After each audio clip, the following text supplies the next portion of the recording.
What is up, everybody? Welcome to the Open Door Wrestling Podcast, your podcast gateway into the pro wrestling multiverse.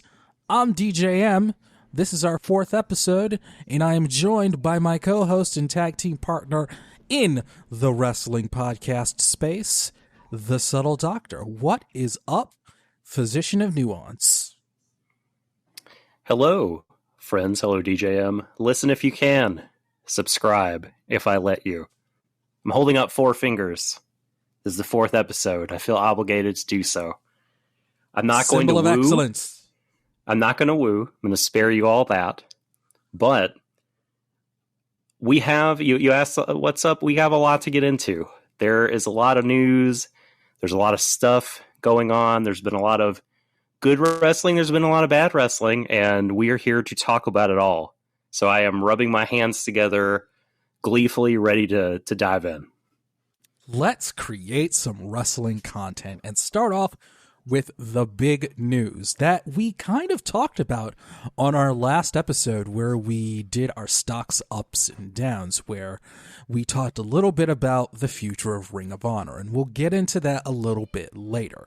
But Doc, let's start like we do with every episode with our stock report. For new listeners of the show, we do a stock up and a stock down where we talk about things or people in pro wrestling that we think might be trending upward that you might want to buy in and invest in now, or things that might be trending downward that might not have the best outlook. So, Doc, I'll let you start. Who is your stock up this episode? Well, thank you, sir. I appreciate the gesture. My stock up for this episode is the Dirty Daddy, Chris Dickinson. I have toyed with making him a stock up on previous episodes, but I just couldn't deny him the spot now. I love watching this guy perform. Wherever he goes, he is great in GCW. He is great in New Japan Pro Wrestling. He is great in Ring of Honor. And he is great, I'm sure, in wherever else he happens to Black Label Pro, AAW, wherever. The man is incredibly intense, just loves doing what he's doing. You can tell wrestling means a lot to him. And he's just been putting in some killer performances lately. I don't want to necessarily use all my bullets on those performances now, because I'm going to get into one in particular later on in the show. But yeah, Dickinson is fantastic. And, I think he might be my favorite American-based unsigned talent that's out there. And I think he may not be unsigned for too much longer, or at least he shouldn't be, because I think he'd be a tremendous asset to just about any wrestling company. I truly think he could fit in anywhere, because he's done the comedy before. He's done the I'm the biggest man, so I'll wrestle a tiny girl and make it entertaining and silly. And he's done incredibly serious, stare down aura matches. He's done the mat-based stuff, power moves, striking. He seems to have just about everything in the repertoire, and he's a great talker, a lot of charisma. So buy in on Chris Dickinson. In the last year or so, I think Chris Dickinson has shown that he has no flaws in his game. And you really got to love that about somebody, when they just have absolutely no flaws in their game. And I feel like his future with New Japan Pro Wrestling is almost a certainty. It feels like he will be in New Japan proper in 2022, come hell or high water. Please.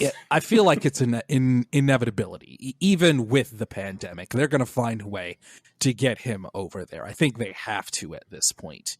And I think that is a great pick on your part, Chris Dickinson. I remember seeing his work a few years ago in Beyond Wrestling and a few of the independents in Texas. And he really did stand out quite a bit. And he's really starting to come into his own and really make a name for himself. And I think New Japan proper will have a lot to do with him in the future. The G in G1 no longer stands for Goto. It stands for get the dirty daddy to Japan into this damn tournament right away. I think that's a fair choice. I think that's fair.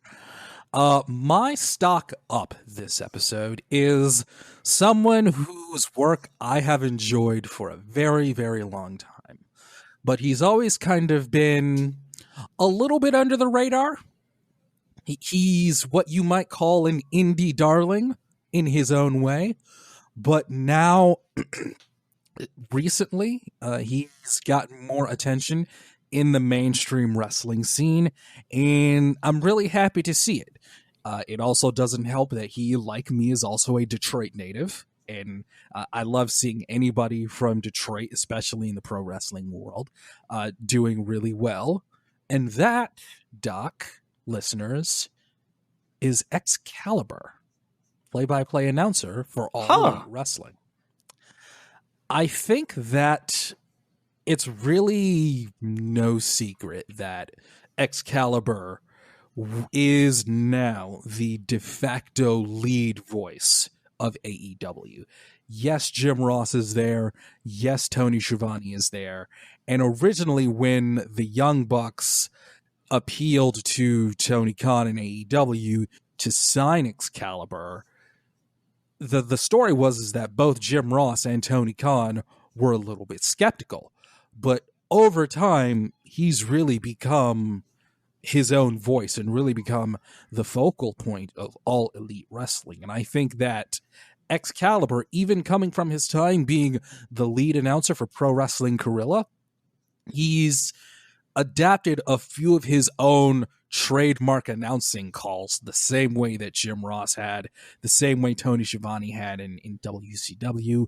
And I think Excalibur really has some of those of his own, like nobody kicks out of the Falcon Arrow. He does the deal. And so many more.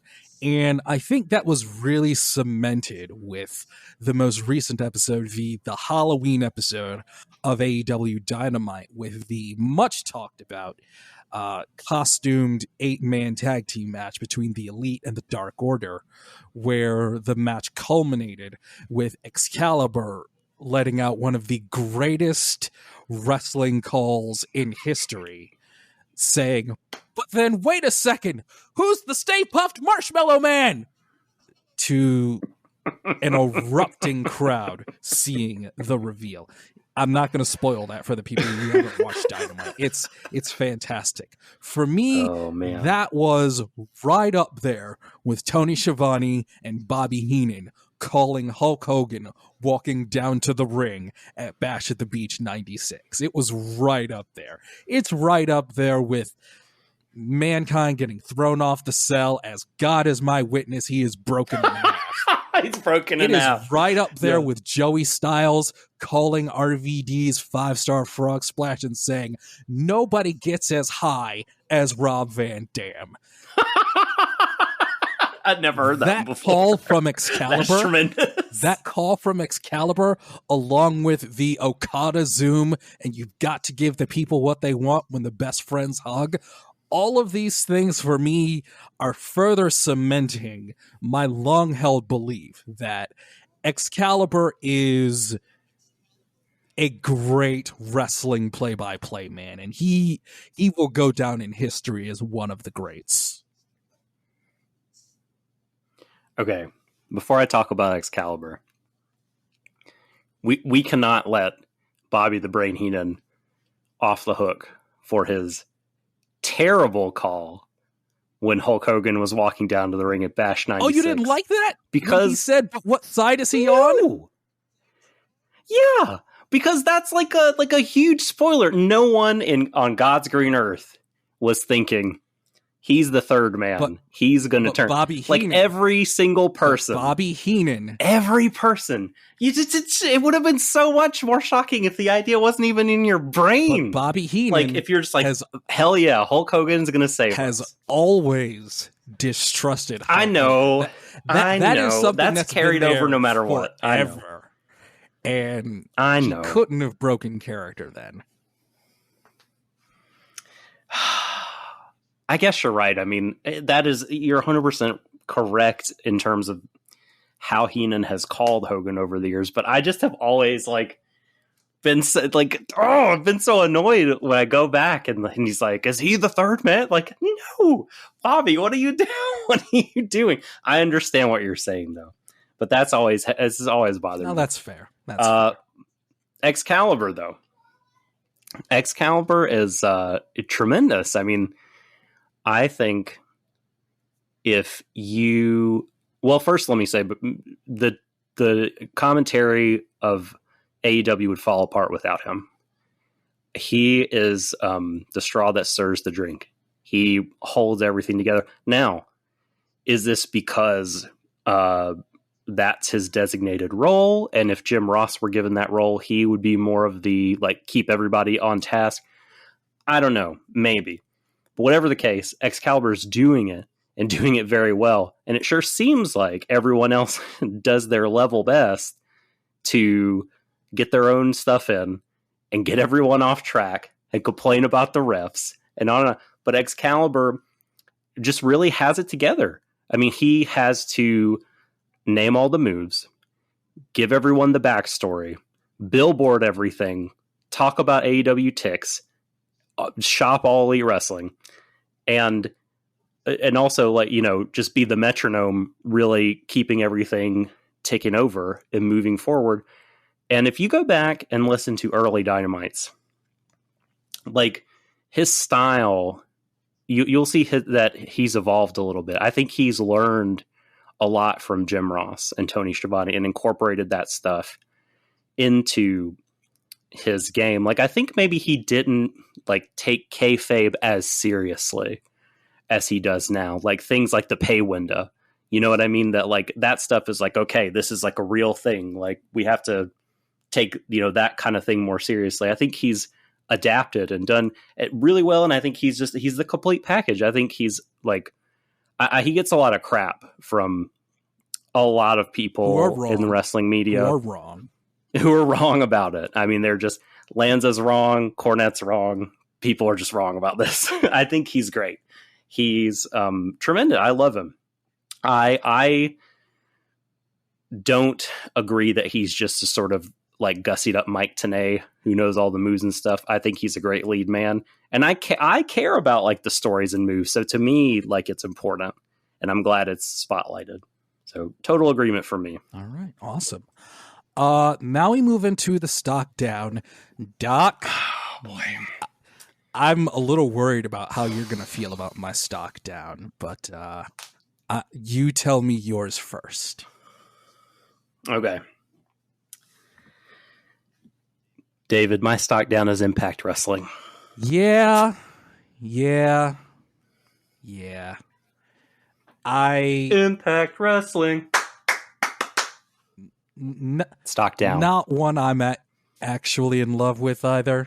I think we've said that privately. I'm not exactly hot or high on Impact, but you tell me, what's got you down on Impact?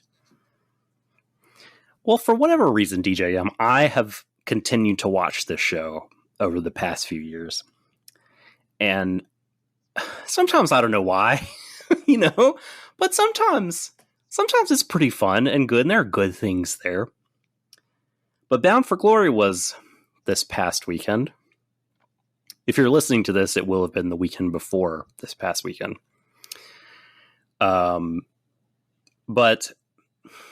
Bound for Glory was... It was not just a bad show. You could have a bad show. Bound for Glory just signaled this direction for all of the stories and Impact that just left such a sour taste in my mouth.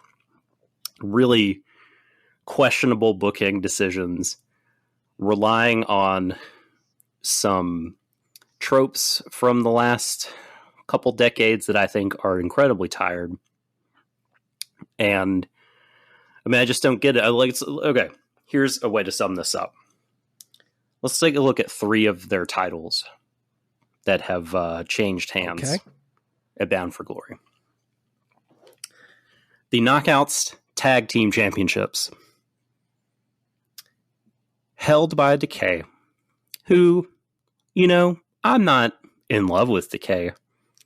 Rosemary and Havoc are, you know, whatever. I do love me some Rosemary. I will say that. Yeah. I also, I'm good with Rosemary. She's okay with me.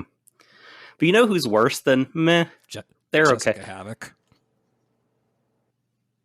Well, you know who's worse than that? Oof. You know who's worse than that? Tell me, Doc. The Iconics. Yeah. AKA the Inspiration. Yeah.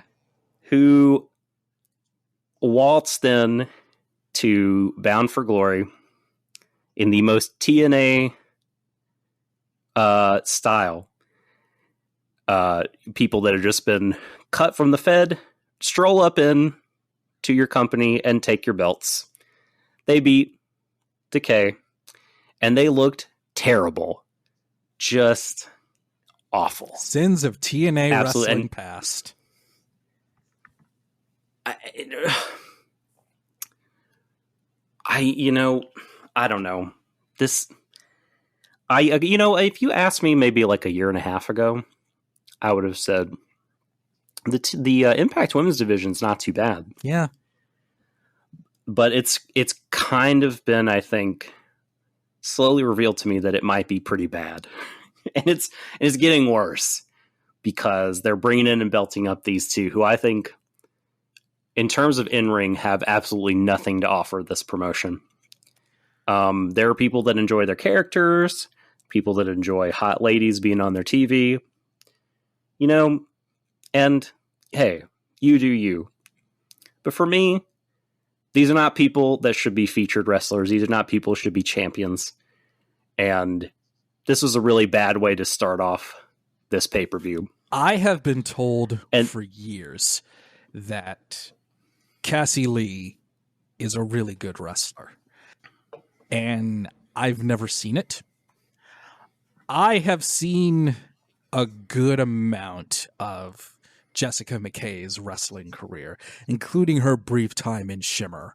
And she is exactly the same wrestler she was when she was barely old enough to travel to another country by herself in Shimmer till now.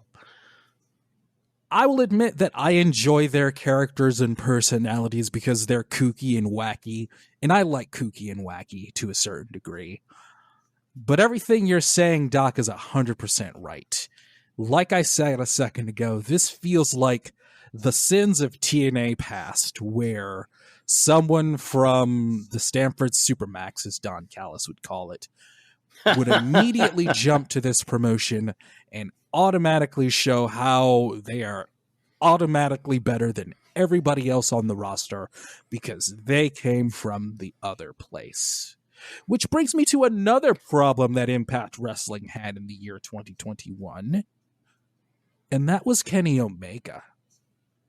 Kenny Omega, oh man, was Impact Wrestling champion, and let's be honest, was there anyone on the Impact Wrestling roster that came out of the Forbidden Door being open that was better for it?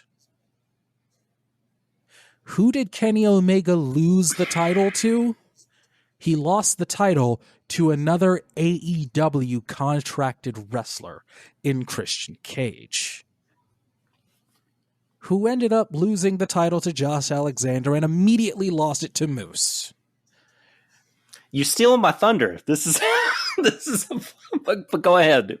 Please continue. And all of this feels, for the lack of a better term, it all feels very TNA wrestling, and not in a good way.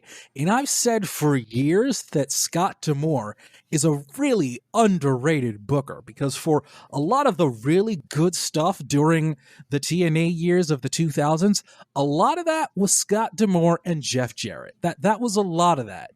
And I've defended old Double J many, many times over the years, and I've always called Scott D'Amore kind of underrated, but right now and in the last 2 years or so, yeah, I'm starting to say that Scott D'Amore might not be the best booker anymore. Maybe he's missing Sanjay Dutt and Don Callis in the booking room. He might be. And maybe the synergy is good, Might but be time to like call you said, up it's been a rough time. Yes, right. Well, he's working for Vinimax still, isn't he? I don't think he is. No, I don't think he is. Did he? Okay, because he was, last I checked, this year. he slithered back into that company, and you can never knock the hustle with Jarrett. But man, all right. I'm going to set aside everything that you said, because there's a lot we could go into. But I'm just going to, I will expound into it, but I'm going to move up the card here, Bound for Glory, because there's just stuff I want to talk about at this show. So the women's tag direction is set. We talked that you're going to feature the Inspiration. Not interested. Then let's move all the way up and talk about the women's singles title, the Knockouts title. I think one of the only unimpeachably good things that this promotion has had going on for a while is Deonna Purrazzo.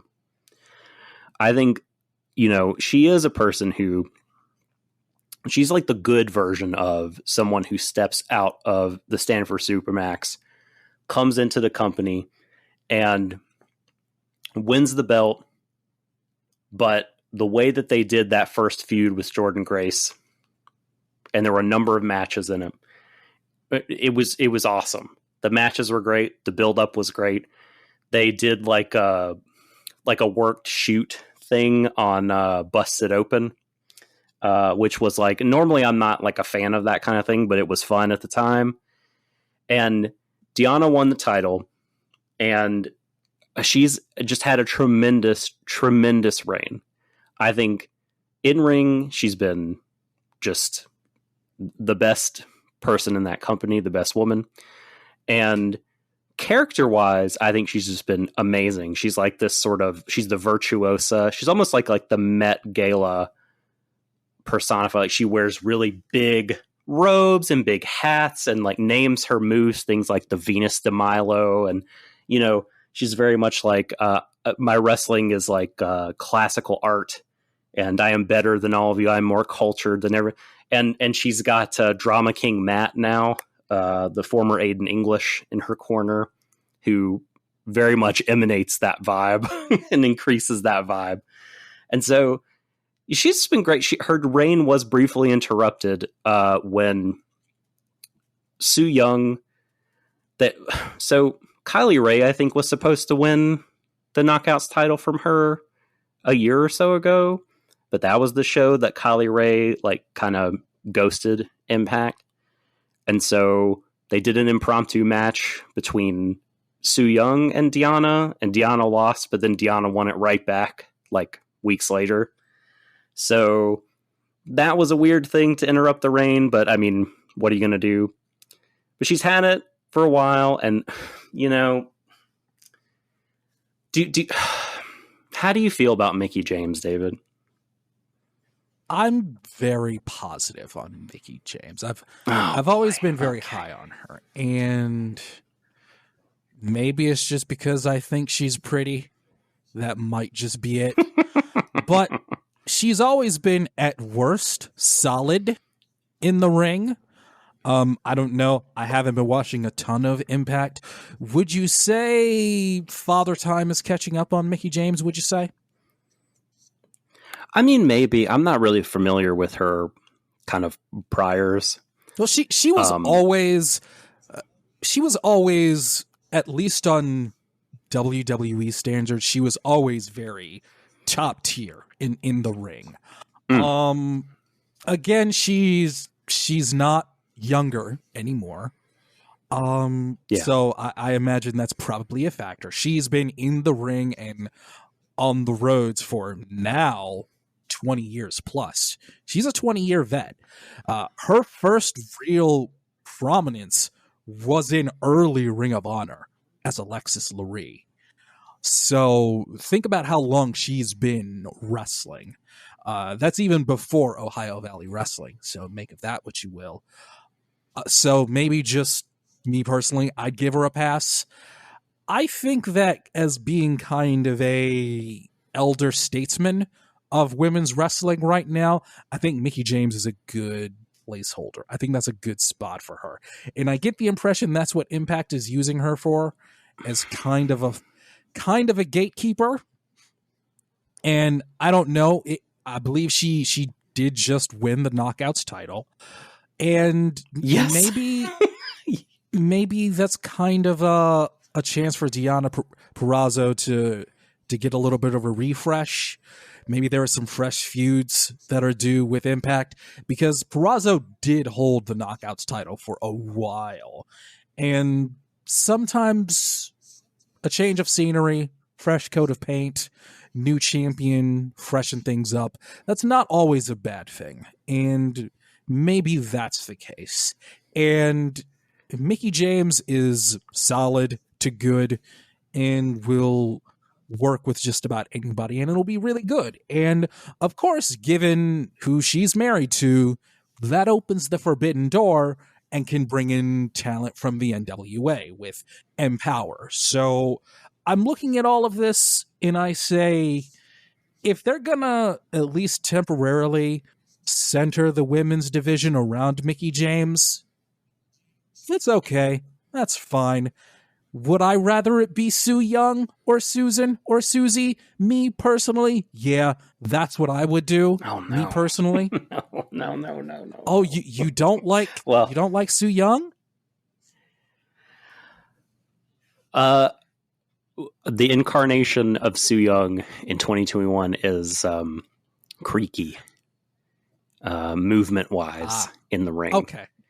And similarly, Mickie James in this match with Deonna did not look good. I mean, I can totally see what you're saying when it was the WWF Diva era of her being like, oh man, like someone who can wrestle, like, you know, Molly Holly, awesome. But in this particular match, she just didn't look good, man. Her offense looks super light and not really believable. And I could not disagree more with the, like, I mean, I understand, like, in the abstract, there are times when it's good to have someone drop the title, do a refresh, not hold it for a long time. I just don't think this is one of those times. Deonna with the title, amazing. You know, she was Deonna 2 belts. She has the AAA women's title. And maybe this is why they took it off of her. Maybe she was going to lose a bunch in AAA and they don't want their champion losing. Who can say? The Forbidden Door is already open because this feud began on NWA Empower when Deonna showed up masked to attack Mickie James. And this is kind of what started the 6-week or so long feud. And they do vignettes where, you know, Deonna drove down to Mickey's farm and tried to beat her up and she got thrown in the hay. Yada, yada, yada. Just the match itself wasn't great, and I just was not.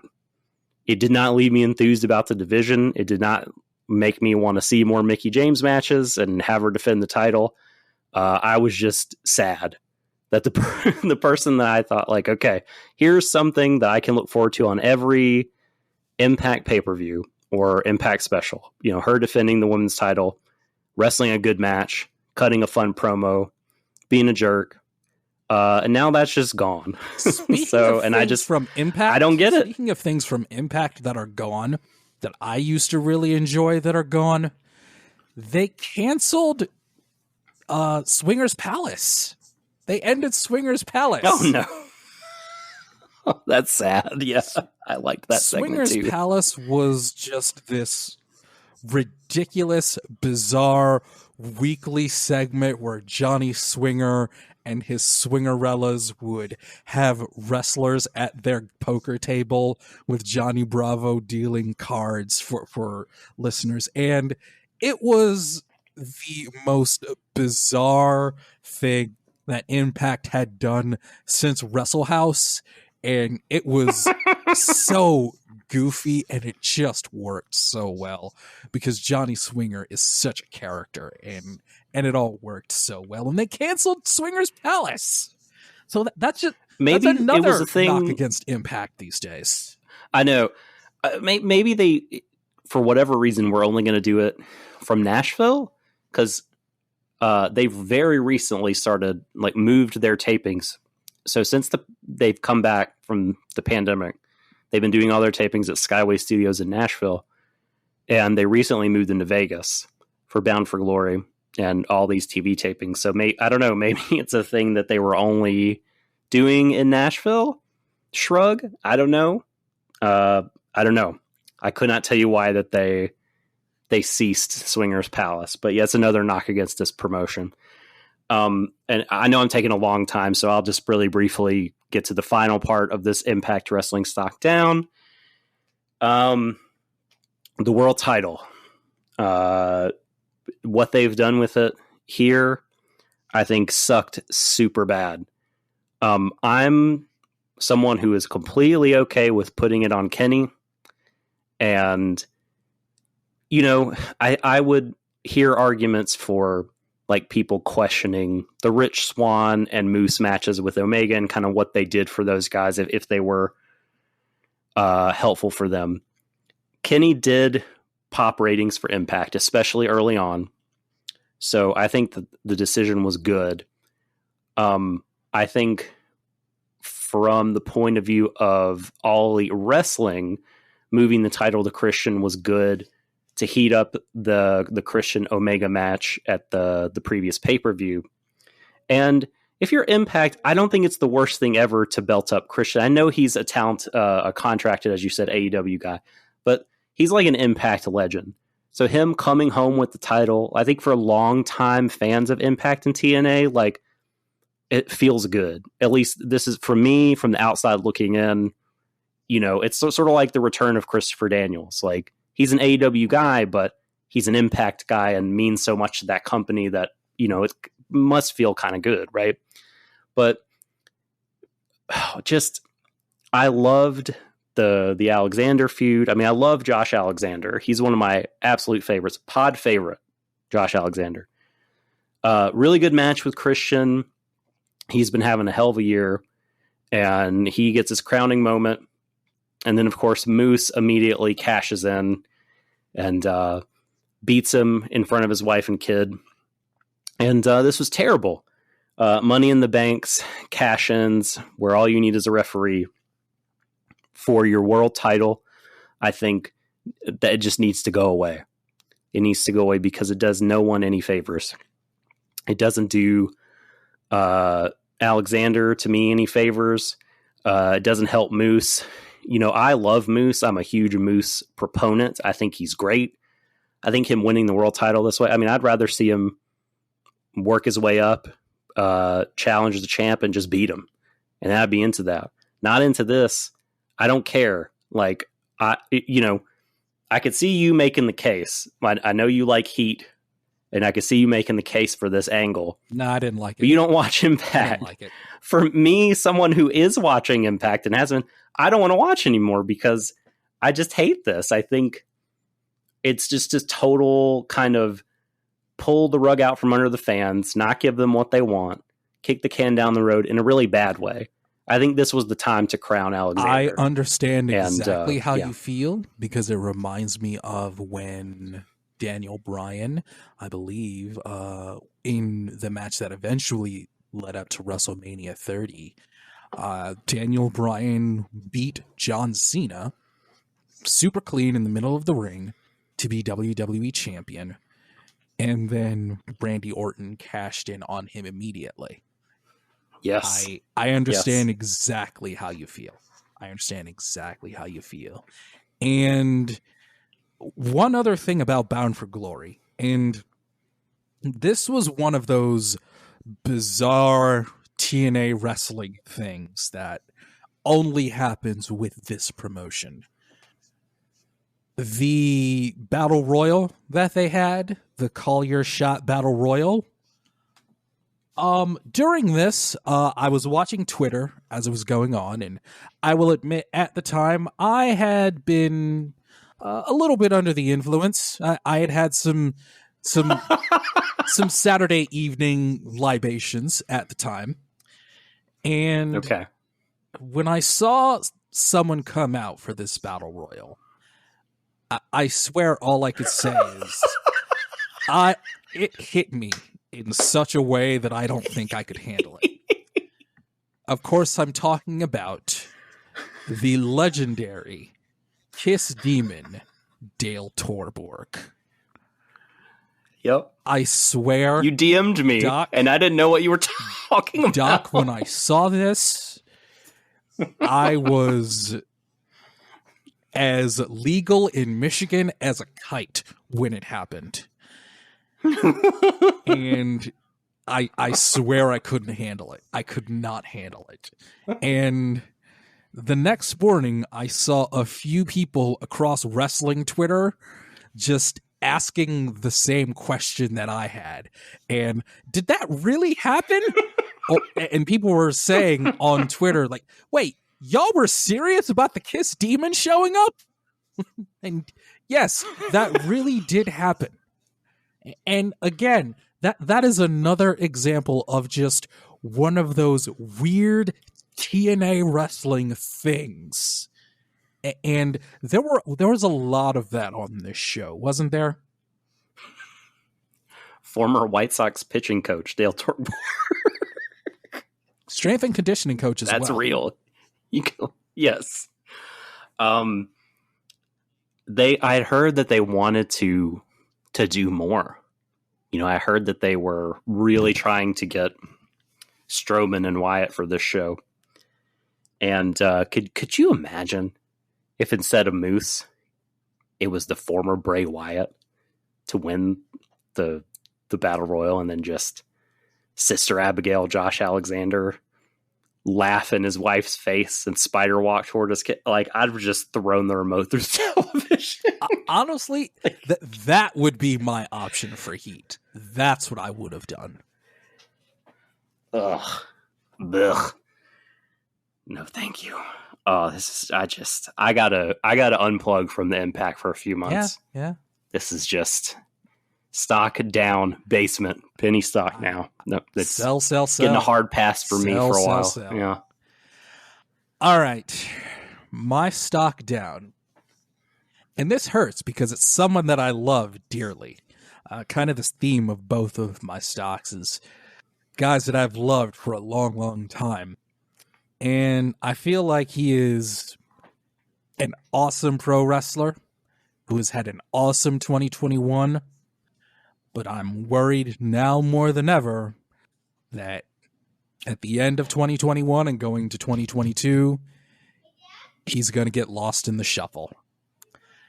Doc, I am starting to sell on Shingo. What? I hate it. Wait a minute. Explain yourself. I hate it. I hate this. I do. I've been saying since we started this podcast and before that New Japan Pro Wrestling is due for a reset in 2022. And I've said that I think that reset is coming with the upcoming Wrestle Kingdom show in January. I'm going to argue against this notion when we get to this topic, by the way. Okay. And that reset will revolve around Kazuchika Okada, the Rainmaker, which, for the record, is fine because Okada is an incredible wrestler and super awesome. Pod fave. He's friend of the show. Yes. Come on, anytime, Kazu. We know Okada-san is listening. He's more than welcome anytime. He's going to be in the States, so we'll see. I'll try and make something happen.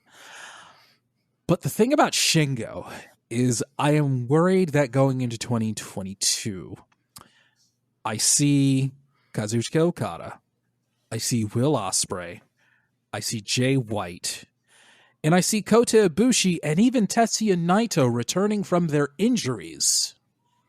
And who's that third guy? I don't know who you're talking about. Does he wrestle for New Japan anymore? Big Dumb Billy? No, the third guy, but Jason Jamie. Oh, yeah, who did you say? White? Who's that dude guy? on New Japan I don't know that Strong? guy. Oh, maybe he did wrestle there a couple times. Yes, I don't know. Yes. Speaking of Lost in the Shuffle, Jay White's Lost in the Shuffle right now. But I think that coming into 2022, Jay White and all of the other dudes I mentioned, including the currently injured Naito and Ibushi, will probably all get prioritized over Shingo. And man, I don't like it. I don't like it at all.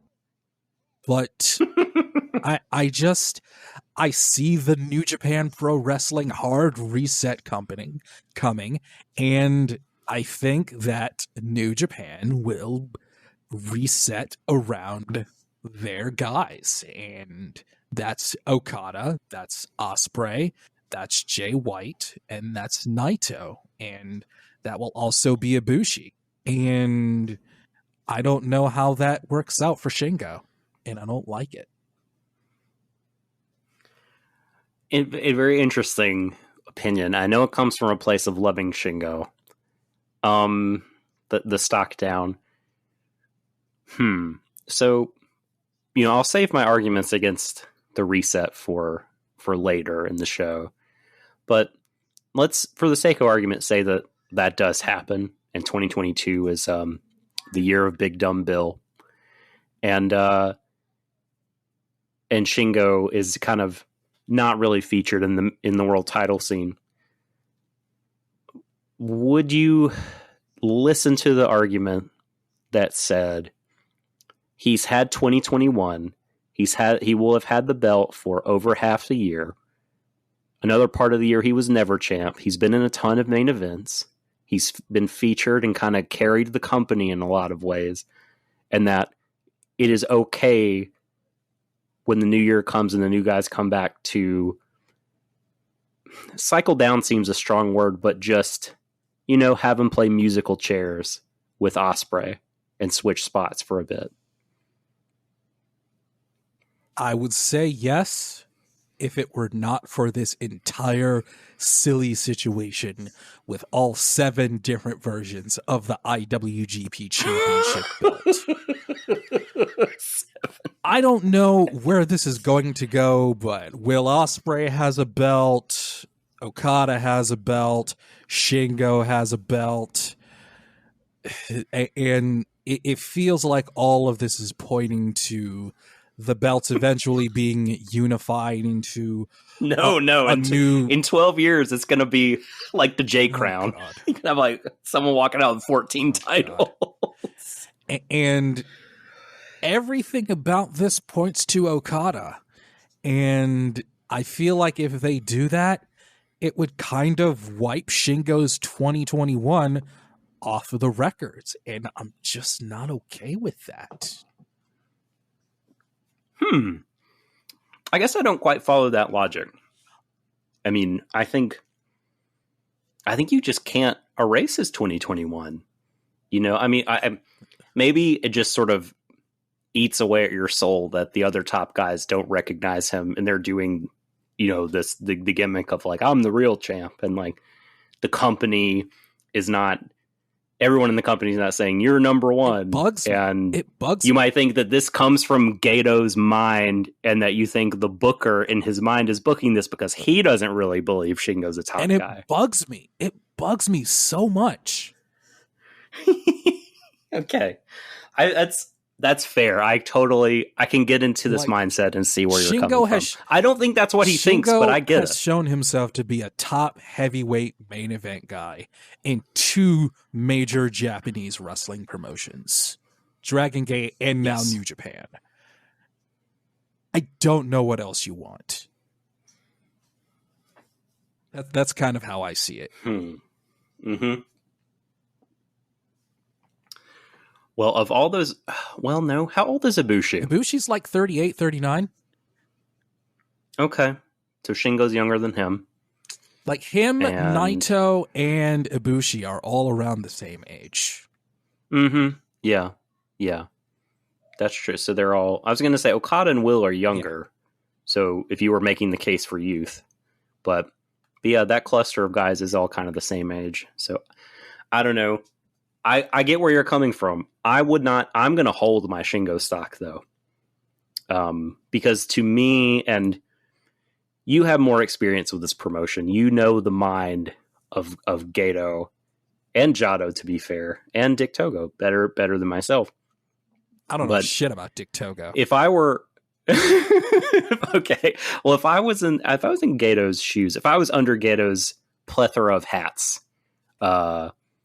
I would be thinking, man, this guy in an emergency situation, he's shown it to me.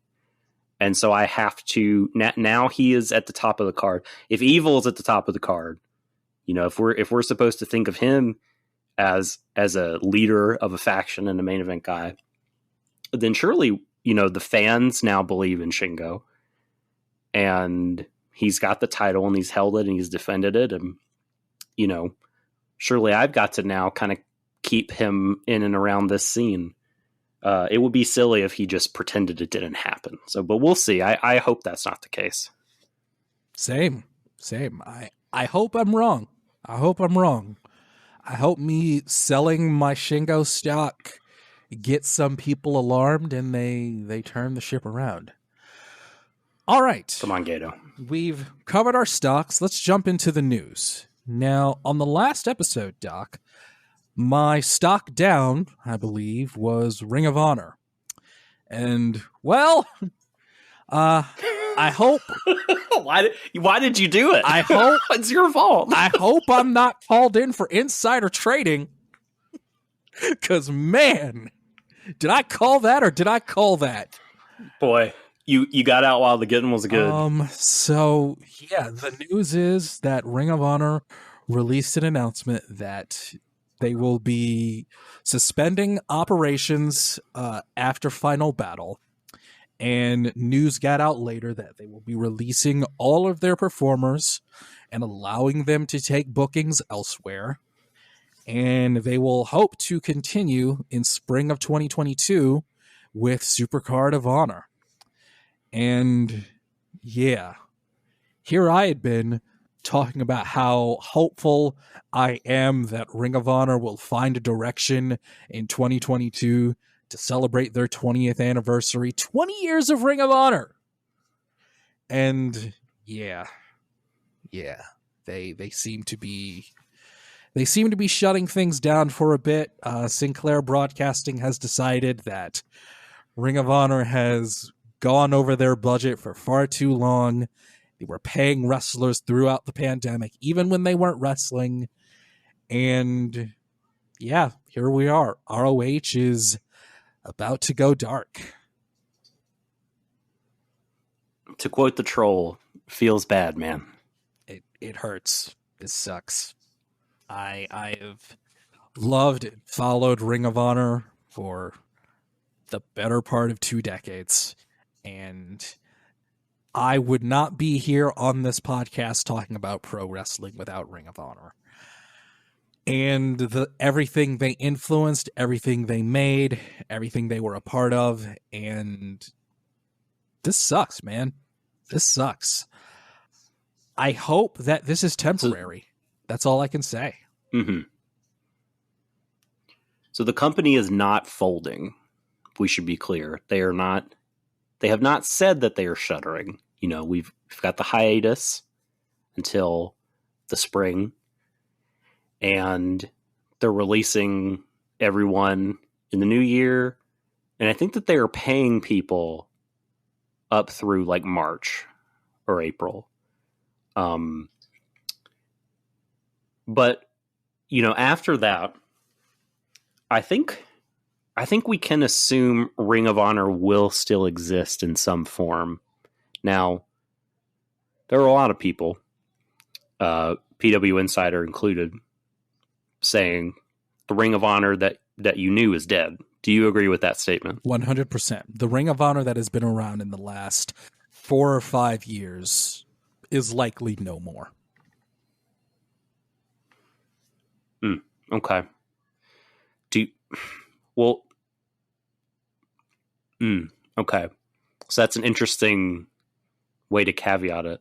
So do you think the Ring of Honor from inception to now that we've known is dead?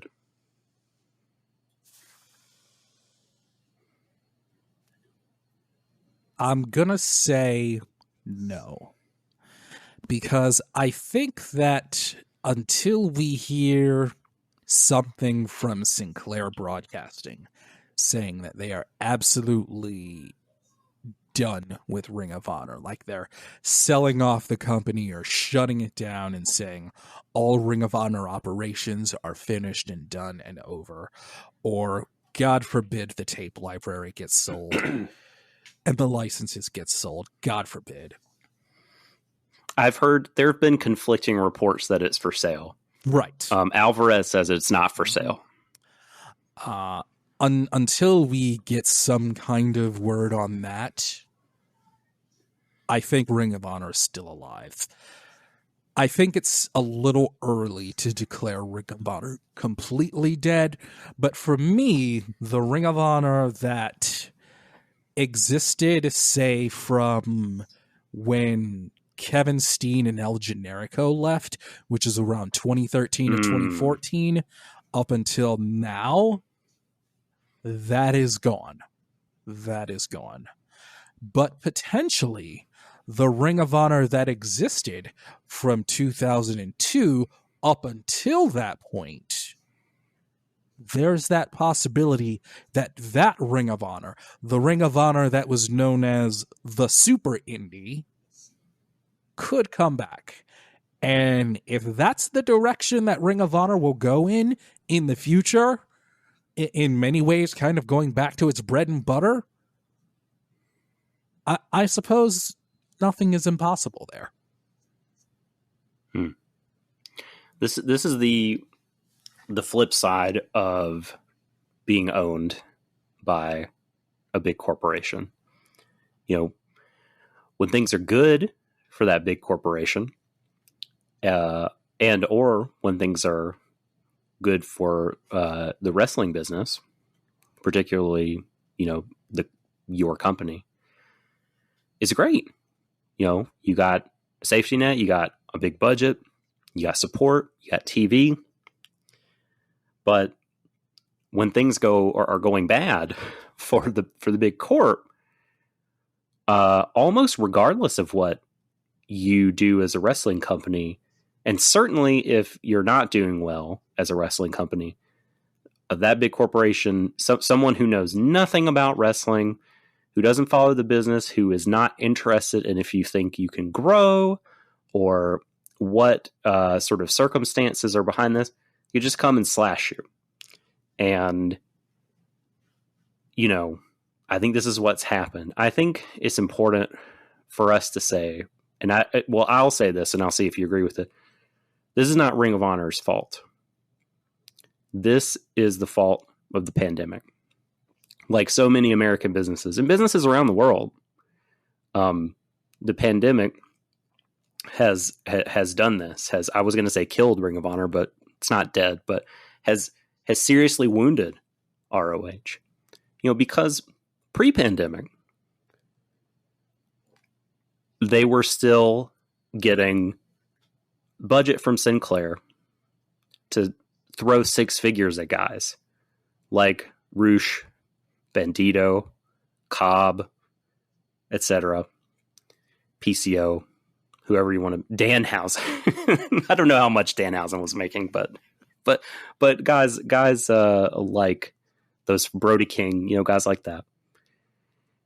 And they were competing and sometimes winning in bidding wars with WWE and with AEW.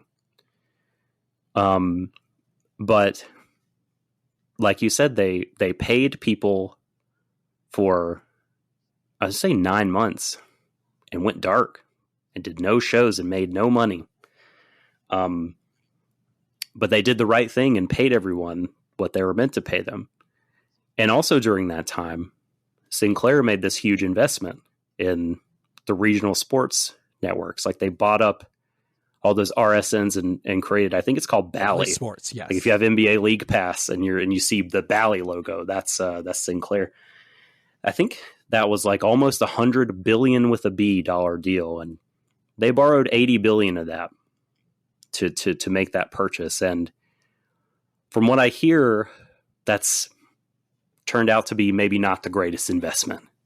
That maybe a lot of these teams are thinking about cutting out the middleman and doing what a lot of the big European soccer clubs did decades ago and just start their own streaming service and have people pay them directly. And so if you're Sinclair in that case, you're looking for things to cut. And ROH has been in the red during the pandemic. You know, it's such bad timing for them, this thing, because, you know, they were just getting going again. And then they had to shut down again because COVID-19 got bad again. And, you know, the accountants are going to do what the accountants are going to do. And I mean, I think, you know, ROH ticket wise, pre-pandemic was okay. Not great. I don't think it was amazing, but I think it was fine. What's that? Not great. All reports were that. Oh, you think not great? Post Elite, not great. Hmm. Yeah. Okay. Well, that's interesting because post Elite they were still getting big money to sign people, but you know, I don't know. I guess it never. That was all Sinclair. The time between post Elite, all Sinclair. Yeah. Okay. I know it hurt them. I mean, it's hard to deny that it hurt them because the last ROH show I went to, you know, the Elite were still there, and I mean the crowd was okay. You know, it wasn't fantastic, but I think, I don't know. I think if there was no pandemic, I mean, I think, and they were still able to do shows regularly in Baltimore, in Philly, Nashville, Detroit, I think they'd be okay, you know, but I just think I think the pandemic has just totally pulled the rug out from under them. As much as I do agree that it was the pandemic, I think longtime Ring of Honor fans will also point the finger not as much as Sinclair, because they were giving ROH the resources they needed to an extent, which I'll talk about later. But I also think we need to look at the masked man, Delirious, a.k.a. Hunter Johnston. No. Okay. Still working there right now, still employed. Yeah. Today. That was not the plan. Ring of Honor and Sinclair had planned to move him out as head booker and put someone else in, and that didn't work out. Party Marty. And that didn't work out. Nope. And even before that, there was a lot of criticism for Delirious as a booker. There's a lot of criticism. Sure. And I don't think that should be ignored. And that includes pre, during, and post Elite. And I think that a lot of longtime Ring of Honor fans would want to say, yes, pandemic, but also Delirious as a booker. Yeah. Like, I think that the powers that be at Ring of Honor, Joe Koff, Kerry Silkin, whomever at Sinclair, probably knew that it was kind of time for Delirious to move on, or at least step down and let somebody else be the head booker and the head of creative. And yeah, I think that but he's still it though. He is. Like for whatever the new incarnation is going to be, it's going to be Delirious still making the matches. And that's what worries me about the future. Unless they take the PWG route and just book big matches. In which case, that's cool. Mm-hmm. That's cool. If Ring of Honor becomes the super indie of the East Coast again and just books big matches, and here's what I was going to say about Sinclair. If Sinclair gives them television time, say, for example, on the Bally Sports networks or with their syndicated networks in a time slot that's not Saturday at 2 in the morning, maybe that will garner some interest. But I don't think it's too crazy to ask Sinclair, if I'm Ring of Honor, that if they are going to stay around in 2022, I don't think it's crazy to ask Sinclair to give them a little bit better television coverage. Well, I think they're happy with whatever they're getting for the ads, because the TV's not going anywhere. You know, I think that they're still going to be on TV. I haven't heard anything about the time slot being taken away or anything like that. So I think that they're going to just try. This is totally speculation, by the way. I think that they're going to just cut salary and see if they can make the same ad money and just not spend nearly as much on talent. And yeah, it'll be, you know, it'll be BLP, AIW, that kind of vibe, maybe. Maybe the production will be better if they own all their production equipment and that sort of thing. I also I know PW Insider, you know, in the big piece said that, you know, don't expect the locker room to look like it does now, but I think that there are quite a few guys that work there that, you know, like I don't see Tony Deppen, you know, going to work for Impact or AEW. I think when ROH comes back, you know, your Dak Drapers of the world, you know, you give them a couple $100, they'll work the show. You know what I mean? And that's just, they'll keep working independents. You know, I don't know what happens to their top people. I'm sure most of them will be fine, but I think you can expect to see a fair few of the guys that you have been seeing. You know, maybe not your Briscoes and Brody Kings and what have you, but the mid card level guys, I think could still stick around. And you know, regarding Delirious, I mean, Gato couldn't have solved this problem for them this year. I mean, if you're not running, you can't do anything. And I know that the booking has been not great, you know, the last couple years, but I actually think since they rebooted from the pandemic shutdown, I actually have enjoyed the booking. I think it's been fairly like meat and potatoes, which is all that I want, honestly.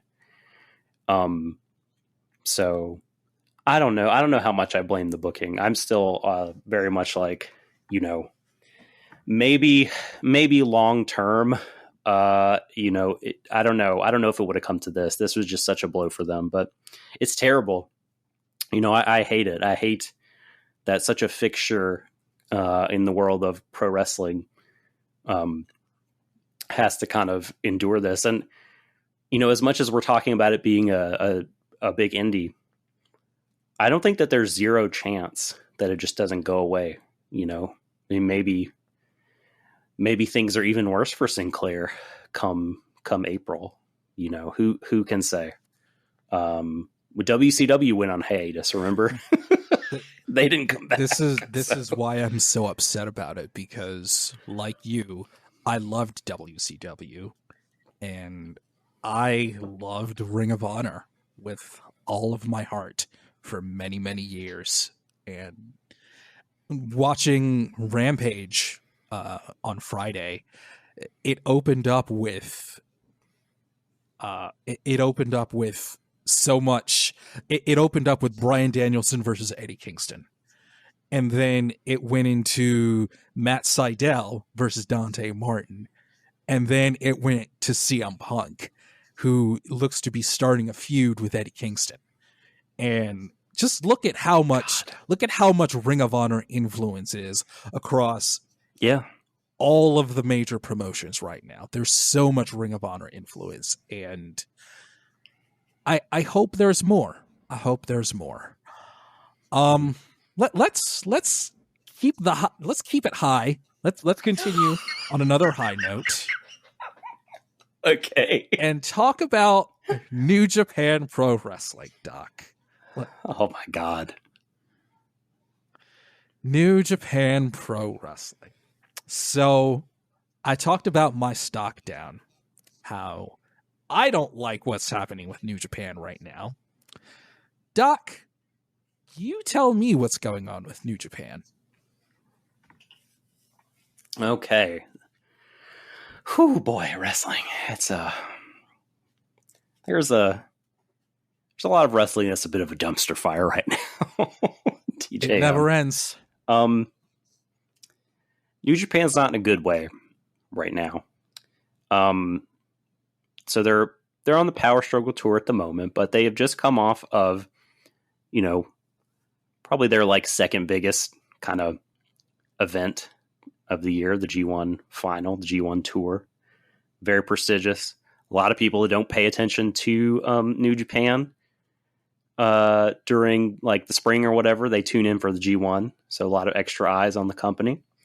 But in the final, Kota Ibushi hurt, I guess, his shoulder. Did we find out that if it was a shoulder injury? It was a dislocated shoulder. Yeah. So he's going for a Phoenix Splash just when the match is heating up, about 15 minutes or so in, I think, and dislocates his shoulder. And it was terrible. Kind of also poetically a sort of encapsulation of New Japan at the minute. Just a snake bit company in many ways. Ibushi, second time this year that he is going to miss time. Top guy in the company. Big loss for them.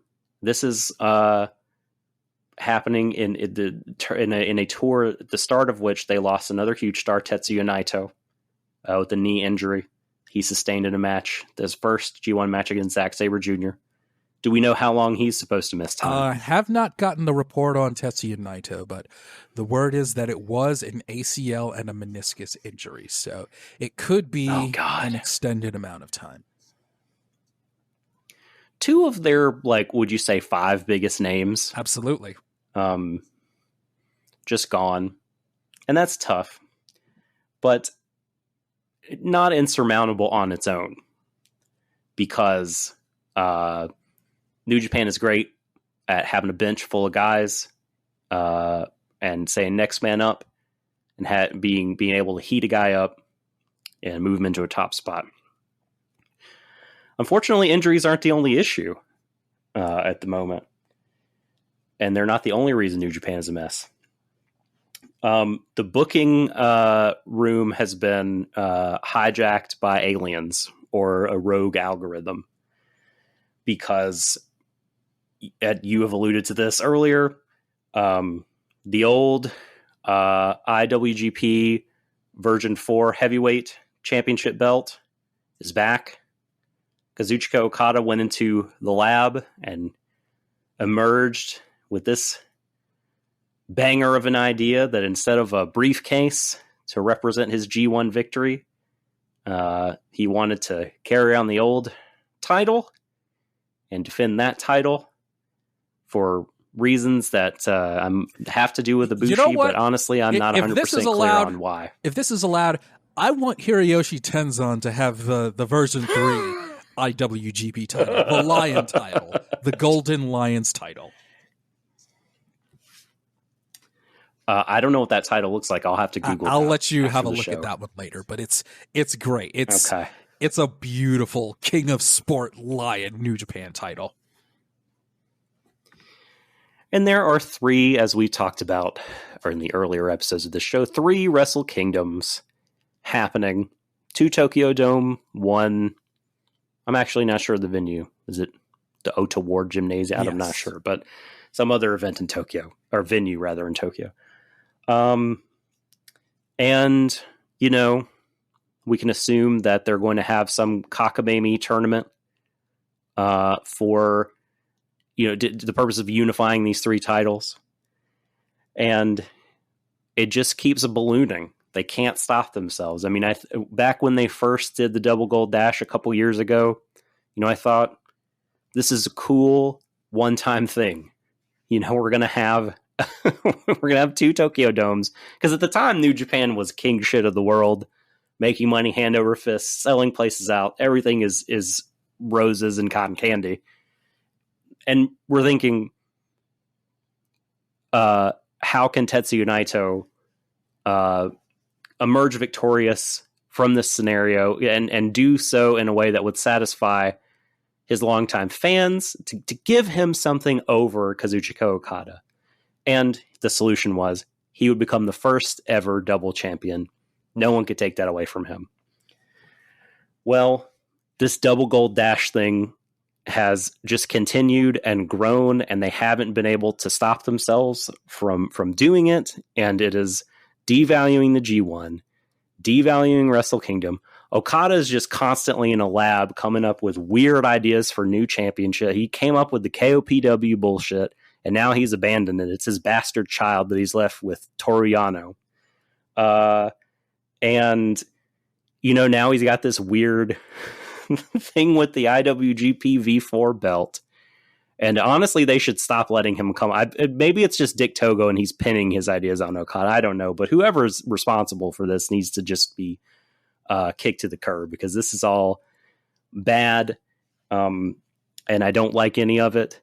And what is happening, DJM? What do you think of all this nonsense? That's exactly what it is. It's a bunch of nonsense. And I don't know what to make of it either. It's why I so strongly feel like the reset button is coming, because I think New Japan probably knows how much of a mess they are right now. And for the listeners at home, Doc, this is going to be in the Zencaster chat. I'm sending you a photo of what is known as the IWGP V2 title. You'll see Satoshi Kojima. Oh, the castle one. And Hiroyoshi Tenzan holding that title. This is a terrible belt. Yes, I have seen this before. I hate that it looks like the top of Helm's Deep. It looks like a crown. Like the top of it's a crown. It looks like a waffle block. It's a crown. If you have small children, you know what waffle blocks It's are. a crown for the king of sport. How dare you? Is he supposed to wear it on his head? It's a title. And it's a great title. Oh my god. That's why I was not upset when I saw the new IWGP World Heavyweight title that they gave to Shingo. I was kind of like, it kind of looks like the old IWGP Heavyweight title. It kind of looks like the crown, sort of. And I know somewhere it has the New Japan Lion logo on it, so it's kind of all right. Oh, Doc, oh man. You don't like the crown? You don't like the V2? Oh, wow. Okay. Well, I'm sorry to disappoint you. Well, anyway, we got to get all these titles sorted out. And I'm pretty sure it's going to be Okada. And he will get to wear the belt that he wants. And yeah, the United States title, I guess that's Tanahashi and Kenta, but otherwise, it just kind of feels like New Japan has a lot of really good wrestlers that are kind of directionless. And it sounds like they're just kind of stumbling and limping towards the finish line of 2021 and just trying to get to Wrestle Kingdom just to start fresh. Yeah. And I think they need it. And you have Jay White marooned over here with the never openweight title. Him and Will Ospreay can get on the same flight. Okay, so the whole reset button thing, I think this would be a bad idea. I don't think this will be sound. I'll tell you why. Because, okay, so the whole title situation with the introducing the multiple belts, actually the story between Will and Shingo I quite like that story. Will, of course, was injured and was forced to give up the title. They stripped him. And his complaint was, I never lost the belt. And they allowed Jon Moxley to hold their United States title for over a year. And here I am, leaving for like a couple months, and they take it from me. It's not right. I'm still the champ. Something I can buy into. It's that case when there's some grain of truth in what the heel has to say. So this whole thing I'm into.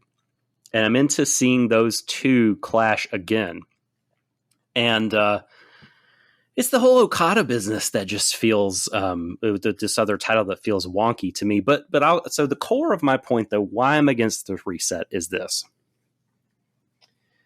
Because so the reset claims that like we're going to go refocus on the old top guys.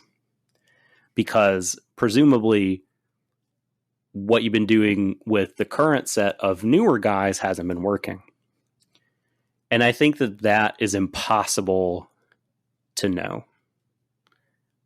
during the pandemic in Japan, how anything has been working. Because this is a company, New Japan Pro Wrestling, that unlike AEW and WWE, does not subsist mainly on TV rights fees. They are a traditional company in that live events, live gates, are their bread and butter. That is how they live. That is how they survive. And they were doing incredible. In the 2 fiscal years before the pandemic, they were making more money than they had ever made. I think that they almost made $5 million worth of profit. Just after everything was paid, taxes, everybody got their salary. 5 million, close to 5 million, I think, in the black. Then you have the fiscal year roll around in which they had to shut down for 3 months. But the 2 months or so prior to that shutdown, or several months prior to the shutdown, because the fiscal years are from June to June. So the last quarter, the last third of that fiscal year was where they could do nothing. According to Brandon Thurston of WrestleNomics, they were only like they made 1.9 million profit. Then the current fiscal year, which it's been totally a COVID fiscal year, limited capacity venues. They've tried to run more and more shows, but they're running them with these watered down cards because they feel like they have to. They don't want to hurt their guys by putting them in strenuous matches or a bunch of singles matches or whatever. Or making them work year round. So they'll, of course, as they usually do, cycle guys in and out. A guy will get a month of rest or whatever. But do you know how much money in the current 2020 June 1 to 2021 May 31st? Do you know how much money that New Japan Pro Wrestling made or lost? Could you take a guess? I cannot venture. I would say that they were up a few million. That's what I'll say. They made $55,000. That was it. So that's margin of error. They basically broke even. Yeah. And during this fiscal year, New Japan World subs were as high as they'd ever been. That January, they had 160,000 subs, I want to say, which is as high as they've ever had for that Wrestle Kingdom. Now, I'm sure they dipped afterwards, but that's always how it goes. So they're, international, despite you and me living in a wrestling bubble in which interest in New Japan is internationally very diminished, apparently a lot of people cared about seeing Wrestle Kingdom and subsequent shows. So that's doing fine. But I just think that to say, hey, what we've been doing hasn't been working. It's just totally, I think, baseless, because you can't tell if anything's working because you can't get crowd noise, you can't sell tickets. So I don't know if, like, going back to Okada, I don't even know if that's what the fans want. I mean, for all we know, Evil could be huge in Japan. He could be getting nuclear heat in a non-COVID environment, but people can't boo. And for all we know, Shingo could be selling out Osaka Joe Hall, Sumo Hall. They can't sell out those venues. The government will not allow them to do so. And it's just a situation in which it's just totally opaque, I think, what's working. And I guess if you wanted to argue, okay, COVID restrictions are about to lift, so we want to come out of the gate with our strongest foot forward, I mean, I guess I could see it. But if your reason is like, well, what we've been doing has sucked and hasn't been making money, well, nothing would have made money. If Okada had the belt during this last, it would be the same. I mean, because as far as I know, they've sold what they could sell. I mean, maybe you have some of these Korakuen shows where they're not filling their limited capacity, but they've run Korakuen like 50 times this year. Like, they run that building 2 or 3 times a week, it feels like. So I don't know. I just think a reset could be premature. I think moving forward with Will and Shingo, and I mean, I think Ibushi is still in the mix, whether you're talking about old top guys or new top guys. I think he straddles that line. People like Evil, I think they should try it when COVID is lifted and see what they've got. Because for me, like, the jury is just totally out. And there's no reason to, like, take all the momentum away from new stars you're building to risk hurting them long term, when interest in them could be way, way up. I think interest is down internationally, not because necessarily of who's being featured, apart from Evil. Let's set Evil aside. The interest is down because the atmosphere sucks. Yeah. Interest is down because people can't scream and holler, and you don't have, sold out buildings clapping and saying Takagi, Takagi. Like, that's when things feel hot. And it just feels kind of staid and sterile, because everyone just has to clap. And I think people are just kind of sick of it when they could just watch AEW. So for all these reasons, I think a reset might be a little premature and might not be the best way to approach the coming, crossing my fingers, coming restrictions being lifted of COVID in Japan. What say you to all this? I say that I hope you're right.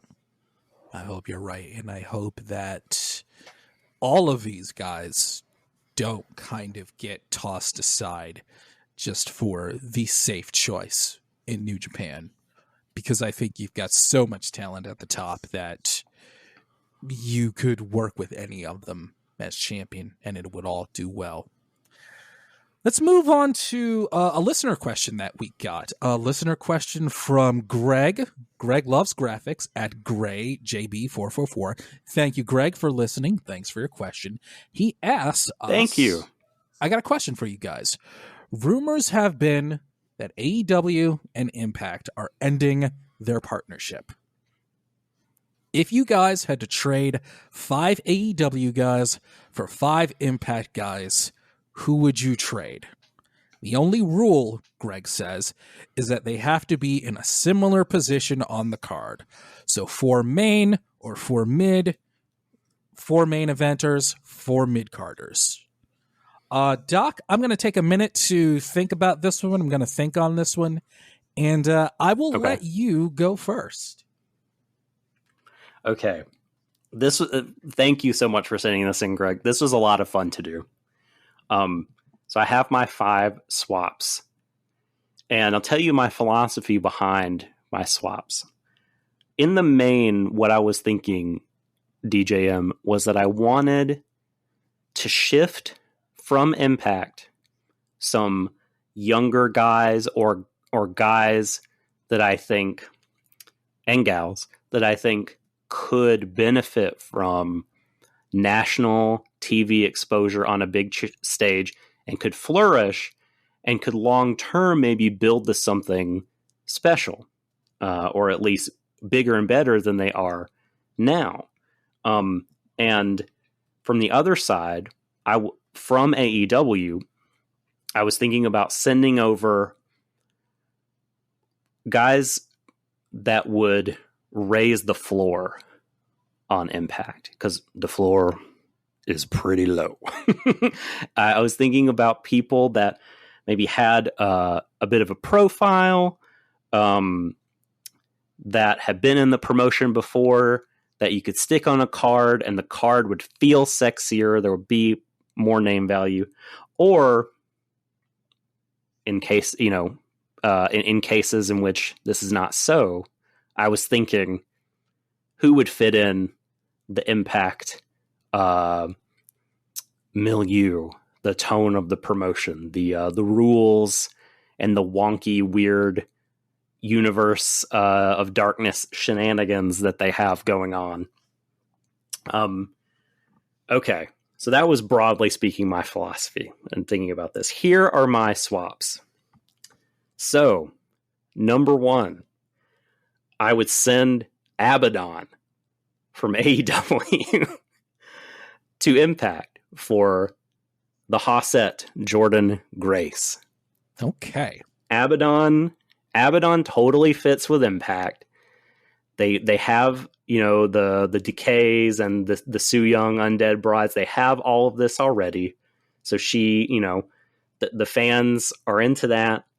The tone of the promotion is there. She would fit in. And I think Jordan Grace could have hella good matches, and would be a total asset to the women's division. I think she could hang with just about anybody, and I love her. I think she's awesome and just totally... I know she's the digital media champion right now, but I think she's criminally underused in Impact. I like that choice. Okay. Who's your number 2? Because I'm still thinking about mine. I'm at 4 right now. I'm at 4. Okay. I can give you all 5 of mine. All right. So I got... this one may be a little bit of cheating, but from AEW, I've got Christian Cage coming to Impact, coming home full time, returning to the place that I think really made him famous as a top guy. And I've got Ace Austin going the other way to AEW, because here's a guy in Austin that I think is a little raw. You're going to probably put him on Dark and Elevation for a while. But I think you got a crop of guys in that space already that you're kind of working on refining. Dante Martin is emerging from that space into the more featured area. And Ace could work on his game, and I think he's a decent talker. He's got a gimmick. He's got a defined persona, and I think he's okay. I think he's pretty good in the ring. I like him as a sort of cruiserweightish kind of guy that could fly around, that could be a dastardly heel. A lot of their young guys who fly around a lot are, pretty like standard babyface types, but I like him as a fit there. Okay. I get the sense you don't like this.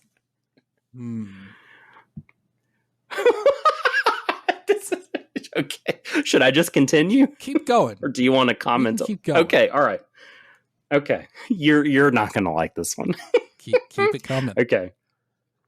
I got from AEW. I'm breaking up the men of the year, and I'm sending Scorpio Sky to Impact. And as soon as he gets there, I'm putting him on the fast track to hold the Impact World Championship. Okay, so because I think I'm with you. He's that level of good. I'm with you so far. I think he's that level.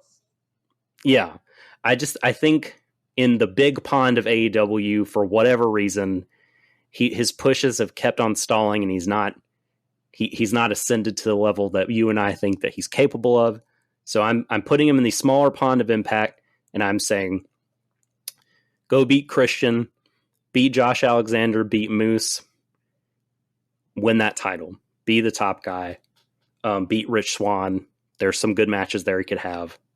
And I'm sending Theodore Perkins to AEW. Oh, TJP. I like that. Because TJP, you could say a lot of things about Theodore Perkins, the man. Not a guy I'd want to know in real life. But TJP, the wrestler, is just really, really good. I think one of the better workers in the country, in my opinion. I mean, I think he's just so clean and crisp, versatile, can work any style. New Japan Dojo graduate. I've never seen him look tired in a match. I think he could come in and really help elevate himself and other people. And I think you could, make him almost the kind of guy, a heel version of like Matt Sydal. I could see him having a really good match with Sammy Guevara. Oh, totally. Yeah, absolutely. Absolutely. That'd be a really good feud for the TNT title, I think. Love it. And I think he is just in booking hell. I don't know what he did to Scott D'Amore, but the last time I saw him on Impact, he was like, he was in a conga line with No Way Jose waving a broom around. And that's all I'll say about that. I know we just got there, but Bobby Fish, I'm sending Bobby Fish to Impact to, again, raise their floor, give him a name, give him a solid heel that can main event their TV every week. Have I sold you on Bobby Fish yet, Doc? Have I sold you on him? What you've seen of AEW now? Oh, I think he's good. I like him as a talent. I've always liked both of Red Dragon. Okay. Yeah, I think he's very good. Totally. Yeah. And I don't hate him. I'm sending him to Impact to elevate Impact and so that he could stand out long term. And I could see him as, let me put it this way. Take some of the microphone time and airtime from Eric Young I don't mind Eric Young, but like he like cuts the same promo every week and it's kind of exhausting.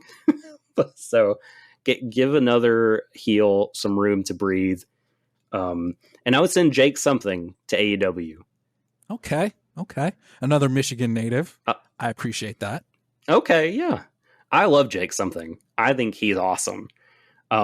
They might want to stick him in a tag team with someone. I don't know what exactly they would do with him, but I love him. I think he's got a lot of potential. I think he's great in the ring. I just love everything about him, and I want some more people to know about him. And my final swap is a little bit of kind of ignoring the philosophy that I set out before you at the beginning here, because I'm sending a young kid away from AEW. But let me know what you think of this. Right. These two masked men are going to get swapped for one another. You're not moving Fuego and Fuego Dos, are you? No. I wouldn't dare move the Fuego. Good Lord, man. No. I'm moving Preston Vance. From rooting him up from the Dark Order and moving him to Impact, unmasking him, letting him be a heartthrob, letting him do his thing, giving him big time undefeated run there to lead into some kind of feud, maybe X Division. Who can say? But I'm letting him thrive in Impact. And I'm sending, I don't know if he's contracted to Impact, but on the Wikipedia page of Impact Wrestlers, the roster, he's on there. So I'm going to say he is. I'm sending Laredo Kid to AEW. I'm sticking him with the Lucha Brothers. Yeah. Make him part of Death Square. I don't know. That works. I mean, he would rule. Oh, yeah. He would he's Absolutely. Great. He's already worked, before AEW had the TV. I think he main evented one of their pay-per-views. And he's had matches with Kenny Omega in AAA, and he would be a great fit there. He'd absolutely work there. No problem. He's a guy who I think wrestles to the level of his competition. So in Impact, I don't think he's been incredible, But as you say, when he's been put in the ring with incredible performers, he's shown. So stick him in there with the Young Bucks, with Omega, with the Lucha Brothers, and no one is going to complain. No. Okay, I figured out my 5. I really just felt like I wanted to stick with the idea of keeping equal cards, like someone that's a main eventer or a mid-carder, and kind of keeping them in the same place. There's also one here of a wrestler that I just don't like. So I'm going to start with one that might be a little controversial on this podcast. And I'm going to start with moving to Impact Thunder Rosa. Whoa. Whoa. Because I think everything you said earlier in the show about Thunder Rosa, well, around the Impact Women's Division, the Knockouts Division, is totally accurate. That's true. It's true. And I think she'd be great. I think as a face of their Knockouts Division and as a focal point, I think La Mera Mera would be perfect.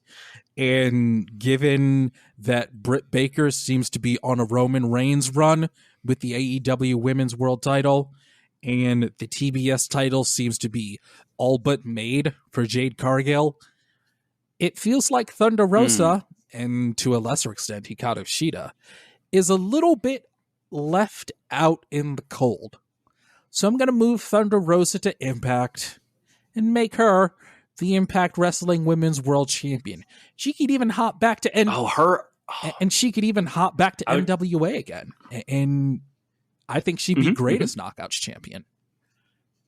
I'd love a feud with her and Diana. Yeah, that would be good. So good. And the woman that I would move to Impact is Rosemary. Oh, wow. Okay. Wow. Huh. Because really, AEW, yes. Rosemary. Because make the case. Rosemary is actually a pretty good wrestler when she's in the ring with good talent. And I also think that there is some room for some of Rosemary's more supernatural things that happen within the undead realm in AEW. At the very least on Being the Elite. They could incorporate that somehow. Also, her old partner, the Bunny, is there, and they could always go back to that as well. So my first one would be Thunder Rosa for Rosemary. Okay, I don't love it, but I like it. So what's number 2? My number 2, and this is just the one of, it's a dude that I just don't care for. I've seen enough of his work to where I'm just fine with kind of sending him to the shadow realm a little bit. He's on that list of wrestlers people like, and I just don't get it. I just don't see it. And I'm going to swap him for a wrestler that I think for the longest time has gone unfairly under the radar. So I'm moving Ethan Page back to Impact. Oh, no, you're killing his soul. He burned the bridge because he hated it so much. And the swap I am making is Willie Mack in AEW. Oh, that's awesome. I love that. Willie Mack, in my opinion, is maybe the most underrated guy in wrestling right now. He is athletic. He can talk. He's worked with a lot of the PWG guys that are in AEW. So he knows that style, and he has charisma and personality. I don't know why he's not in a more prominent position in Impact Wrestling for the life of me. I feel like I've said it for like 2 or 3 years. Why is Willie Mack not a world champion already? And I feel like on AEW, he would blow up. And yeah. I would move Willie Mack to Impact. To AEW. That owns. Like, Dragon Gate Willie Mack just is... I agree with you that he's such a overlooked guy. He would be incredible. I mean, put him with, I don't know, Kingston, put him with whoever. I think he would he would shine. I love that idea. I think he could be a very, very like.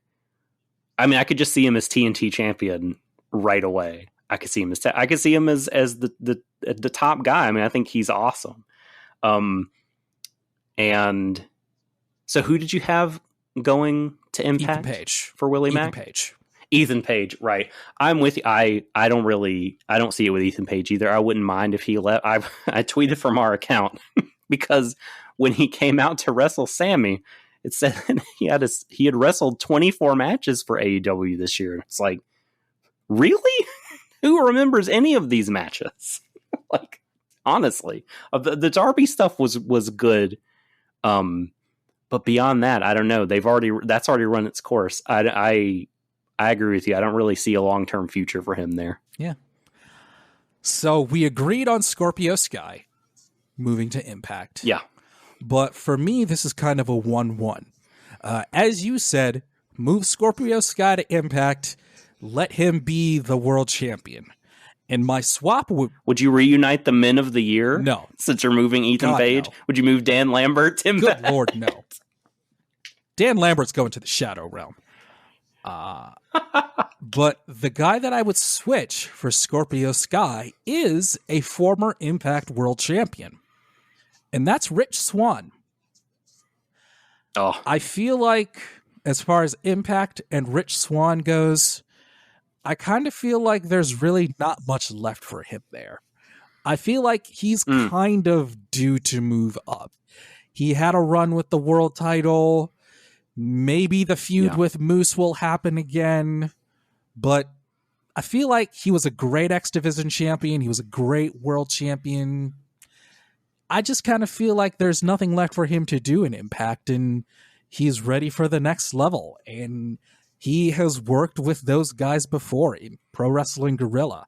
He knows what to do in AEW. He can talk. He's a phenomenal wrestler. Everyone knows how good he is. I feel like it's time for Rich Swann to really show what he can do on a big, big stage. Dragon Gate Rich. I really thought that he and Willie Mack were going to take the tag belts from the Good Brothers, but that, that did not happen, as you can see. I think the Good Brothers will just go to their grave with those titles. Probably. I think they probably bought them from Scott D'Amore. Yeah. They own them now.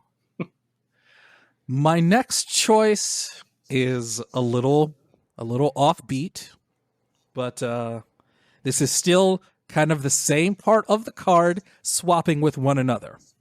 And both of these talents do a lot of similar things. I'm taking Johnny Swinger and I'm moving him to AEW. Tell me. For Peter Avalon. Yes. For Peter Avalon. Oh, exactly right. Yes, you did. Yes. Oh, man. He's such a good... He could just pretend that he was always the leader of the Wingmen stable and that Peter Avalon... You know what I mean? Like, they could just swap him like an actor swap. And then pretend it... You know what I mean? Like, everyone would act like the swap never happened, that Swinger had always been there. It would be great. Can you imagine Johnny Swinger on BTE? It would be incredible. Can you imagine Swinger's Palace on AEW Dark? I might watch BTE. Yeah. And for pretty Peter Avalon, just the antics that he could get into on Impact, where they do allow a little bit more wackiness and creative freedom.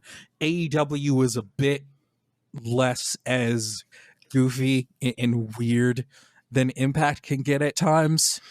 And I feel like Peter Avalon would be a top heel in Impact. And I would switch Johnny Swinger for Peter Avalon.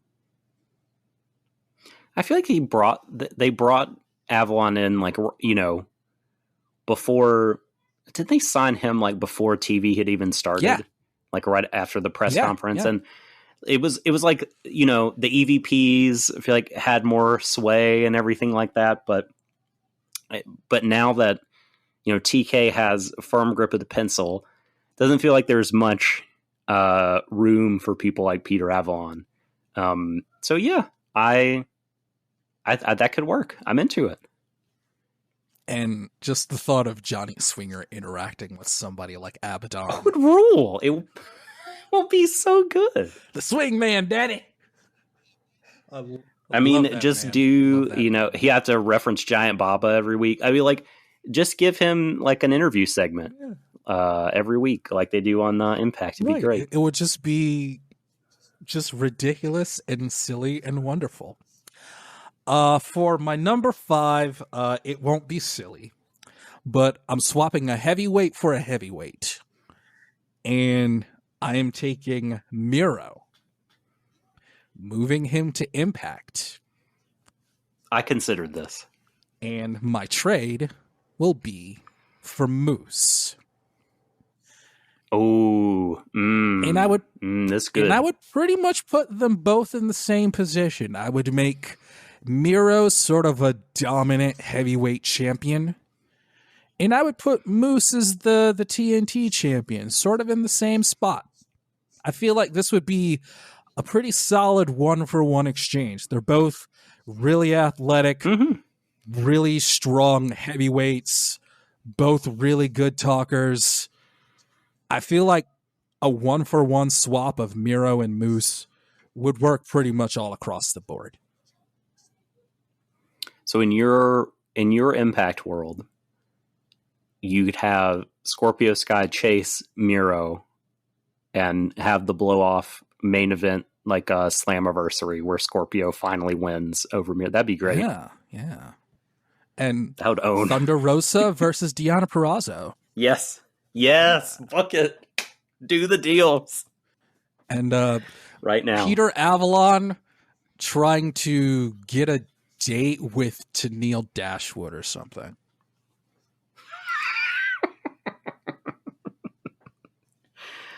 Oh my gosh, that'd be glorious. That is, I would enjoy all of this. That is, I would say people would be sports entertained. All right, Scott D'Amore, call us. You're welcome. And thank you, Greg, for that question. We really had some fun with it. That was really fun. Send us your questions. Send us your feedback at Open Door Rest Pod on Twitter or Open Door Wrestling Pod at gmail.com. So thanks again to Greg. We'll go into Bloodsport a little bit. Doc, you watched Bloodsport. We'll talk a little bit about pro wrestling Noah, and real quickly, I'm going to have a real quick rant at the end of the show about the 8-man tag from Dynamite and the discourse over that match. But Doc, I'm going to let you talk about Bloodsport 7. This was my first Bloodsport to watch. I'd never seen this. So for those who don't know, Bloodsport 7 is actually the 8th Bloodsport. The first one was done by Matt Riddle and Josh Barnett, but they had a falling out, and Josh Barnett decided got signed. Okay, but there's heat between them now. Or is as that far not as right? I know, the only reason Matt Riddle is not still doing Bloodsport is that he got signed. That's all I know. Okay, so I could be wrong with that. Well, but for whatever reason, Barnett decided that it would not count in the numbering, and Josh Barnett's Bloodsport 1 through 7 have since occurred. And I think every wrestling fan should watch a Bloodsport.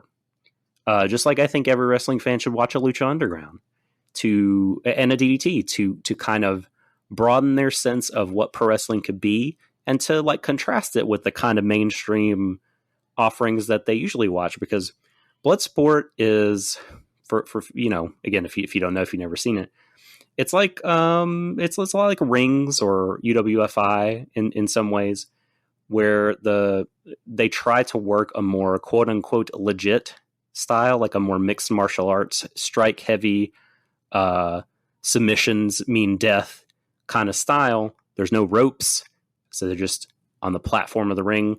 Fans are right up next to the ring. Cool atmosphere, cool concept. Really, really dig this. I'm going to watch all the Bloodsports going forward because this one was a real breezy watch. But there's just a couple of comments I want to make about it. I think the 3 matches to watch on the current Bloodsport, the newest one, if you haven't got time to watch the whole thing, are Alex Coughlin versus Tom Lawler, Yuya Uemura's match. Who did he wrestle? Shoot. Davey Richards. That one, and then the main event, Minoru Suzuki versus Chris Dickinson, the aforementioned. So Coughlin versus Lawler was awesome. And I think it sort of, if you watch this match, you'll understand why I think one of the most important things and underratedly important things in wrestling is restraint. Because Bloodsport, again, the style is very minimal, very strike heavy. There's no ropes to bounce off of, no top rope moves, no flips. Not a lot of aerial stuff, not a lot of slam after slam after slam, no Three Amigos, you know what I mean? Like a German suplex usually puts a guy down, and then there's an armbar applied, and they tap immediately. Because these are sort of more shoot-style fights, but still worked. And you have this moment in the Coughlin-Lawler match, which the New Japan Strong Offer match, apparently. There was a ton of New Japan Strong guys that worked this show.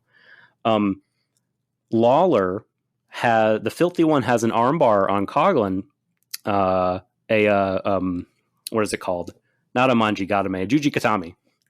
That hold is applied, and you think, okay, Coughlin's tapping because people don't get out of this hold. But Coughlin rolls backwards where he's on his hands and knees, stands up, Lawler still attached to his arm, lifts the body of Tom Lawler only by his arm, Coughlin's arm that Lawler's attached to, and his face, veins are just popping, and he's straining so hard to lift Lawler up, and he slams him backward in a suplex, and the crowd goes bananas in a way that if you did that at a normal wrestling show, you'd get a clap, be fine, but this kind of thing doesn't happen in this venue. So it feels special because it doesn't happen all the time. And it's a very ordinary kind of wrestling spot, but the way that they did it and where they did it just got this huge reaction and made it feel like this really special moment. And I just love stuff like that. I think the less you do everything in wrestling,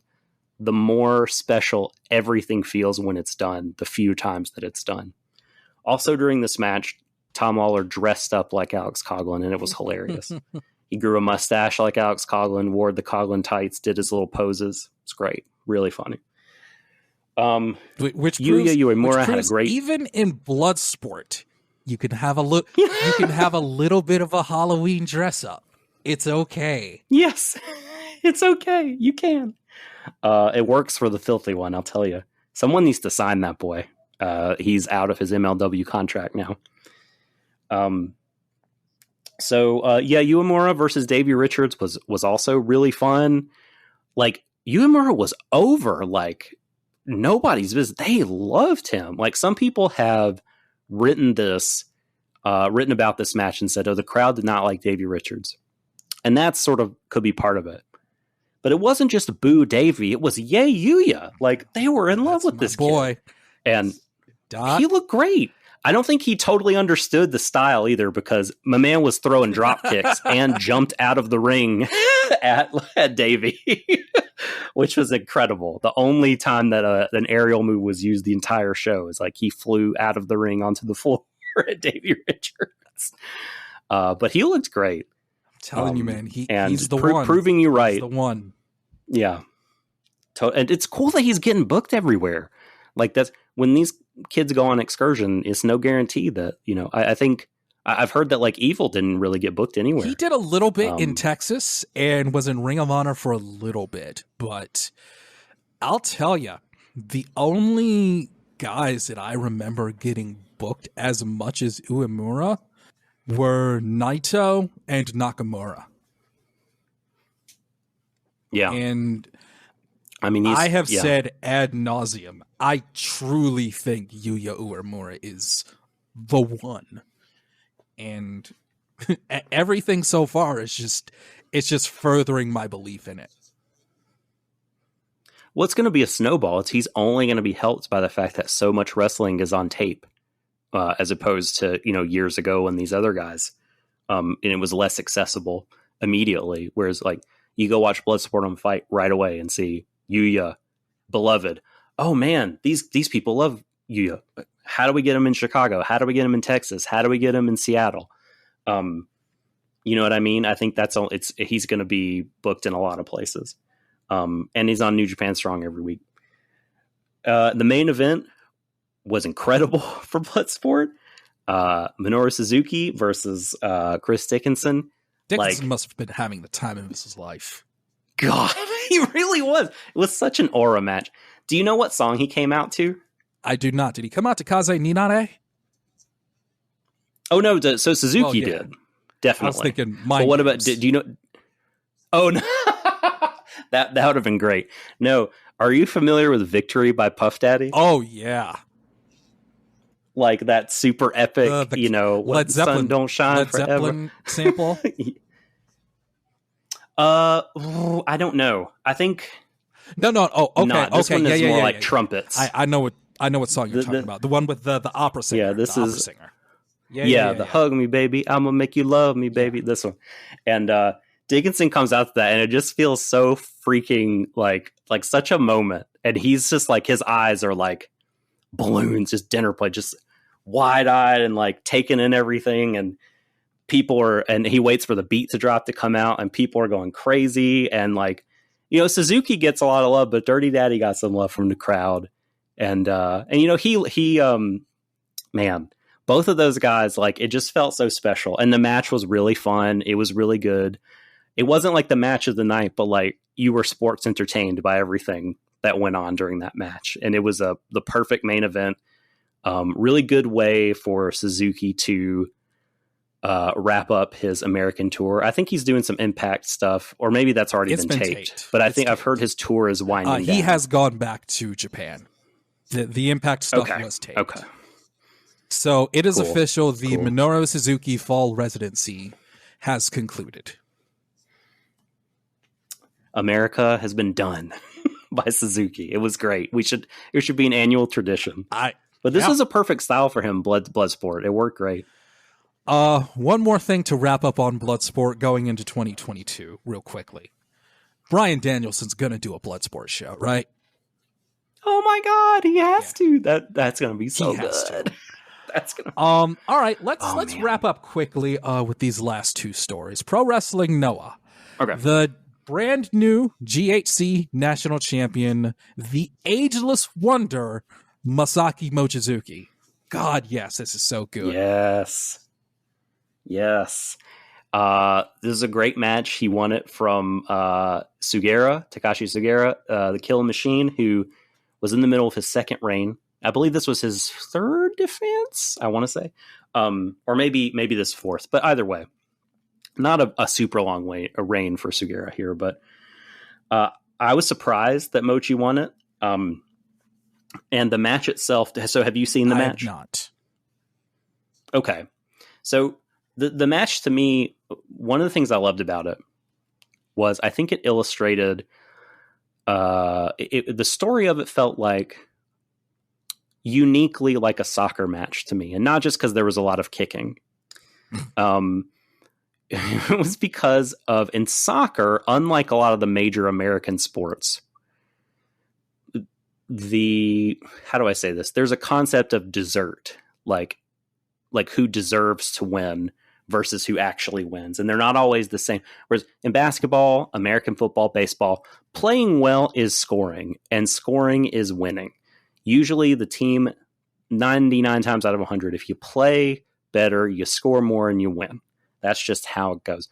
In soccer, it's incredibly hard to score any goal. And you could have a world-class team play amazingly against an amateur side and draw or lose because that's just how the game is. Sometimes the most deserving team the team that plays best, is not the winner. And Sugera beat the shit out of Masaki Mochizuki in this match. It felt like he was in control for about 70% of it. And I mean, he's just raining down upon him until the very end. You know, Mochi survived.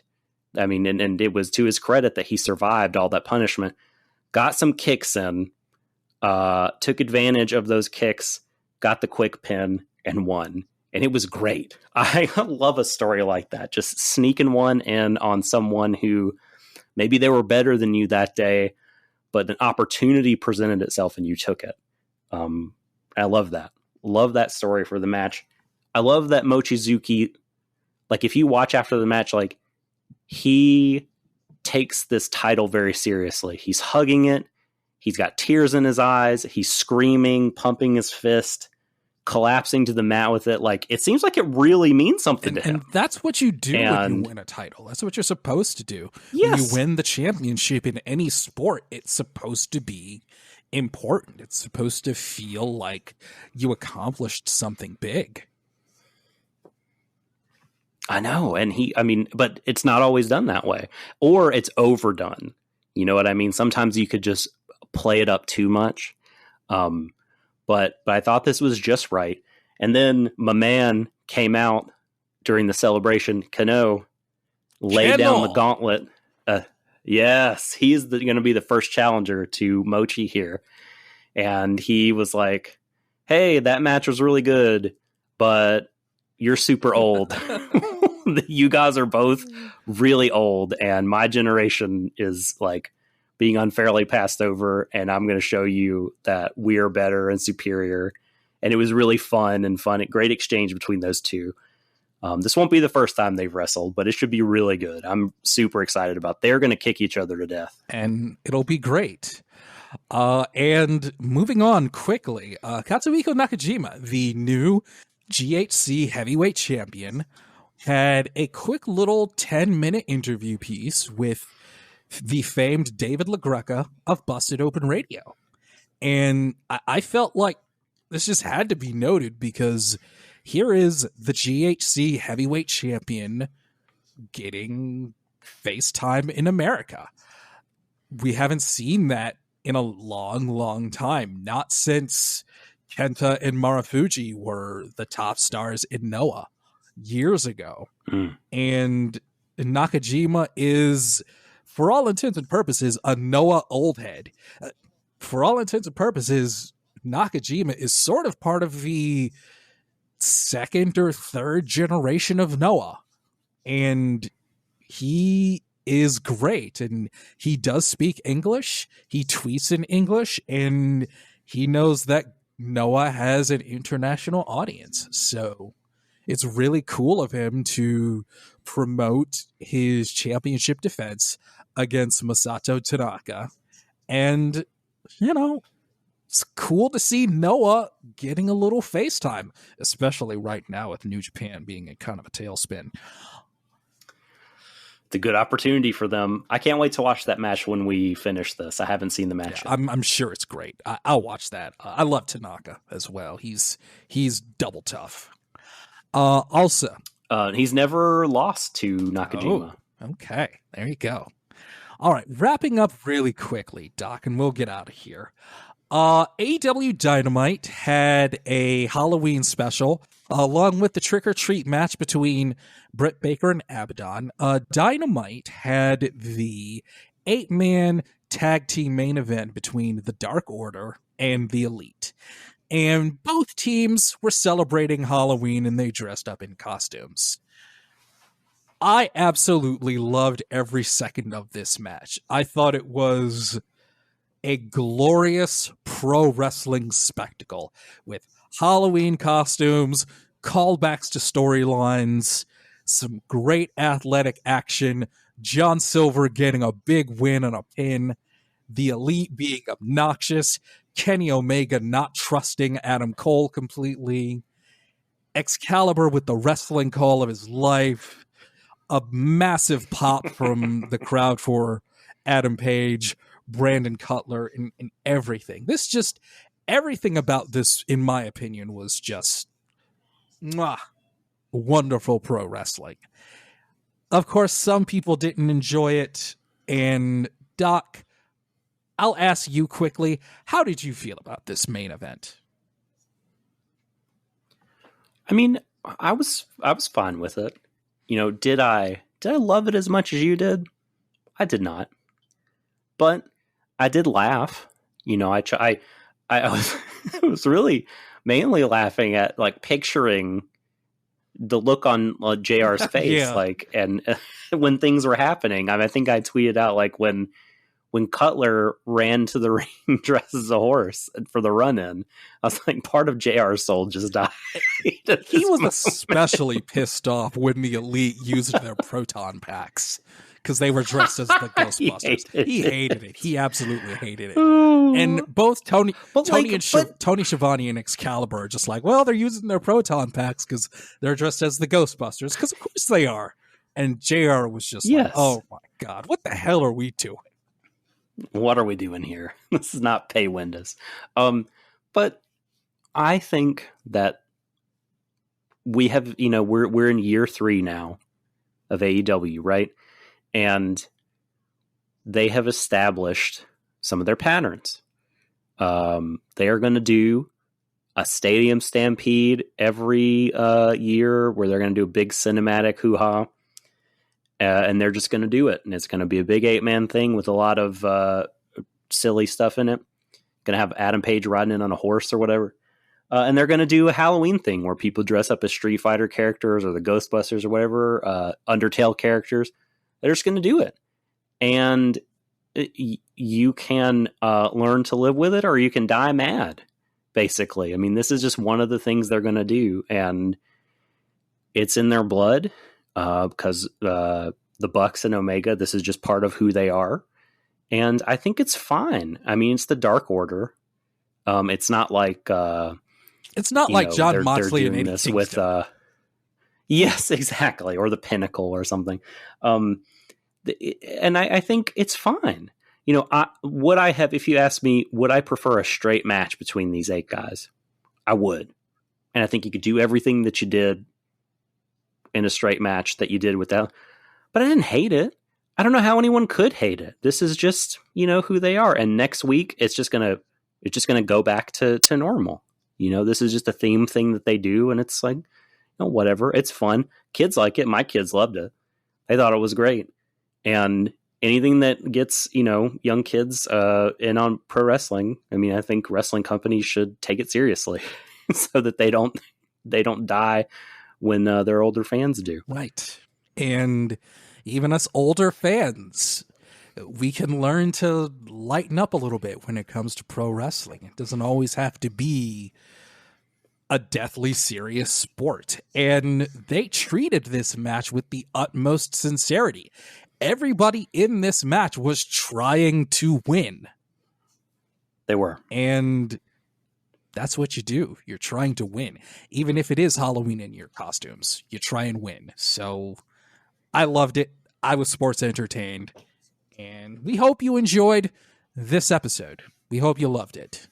So thank you all for listening to the Open Door Wrestling Podcast. Doc, you're more than welcome to take it home. Well, folks, I am the Subtle Doctor. You can find me on Twitter at The Subtle Doctor. DJM, if folks want to get a hold of you on Twitter, how might they do so? You can do so on the Twitter at CallMeDJM. Just at CallMeDJM. And of course, you could tweet the show. You are more than encouraged to do that. Let us know if you like the show, dislike the show, want more or less of something. If you have questions you want us to answer, or more trading segments, because that was really fun. At Open Door Res Pod, Open Door WRES Pod on Twitter or Gmail. Hit us up. Let us know what you think. Head on over to the Apple Podcasts, Spotify, etc., YouTube, wherever you listen to us. Give us the thumbs up, the subscription, the rating, the review. And as the great Bomani Jones says, if you give us less than 5 stars, we're inclined to believe you are a hater. I do. And to be fair, Doc, I do have some haters. Let's be honest. Listen, haters, you just keep your 4-star reviews to yourself. You just click the thumbs up. You just subscribe, and then that's do what it for you do. Doc, you guys. He's great. 5th star for me. Thank you. Yeah, that's it for the episode. DJM, I hope you've enjoyed it as much as I have. Certainly have. Thank you all for listening, everybody. And until next time, Doc, say your thing. Peace.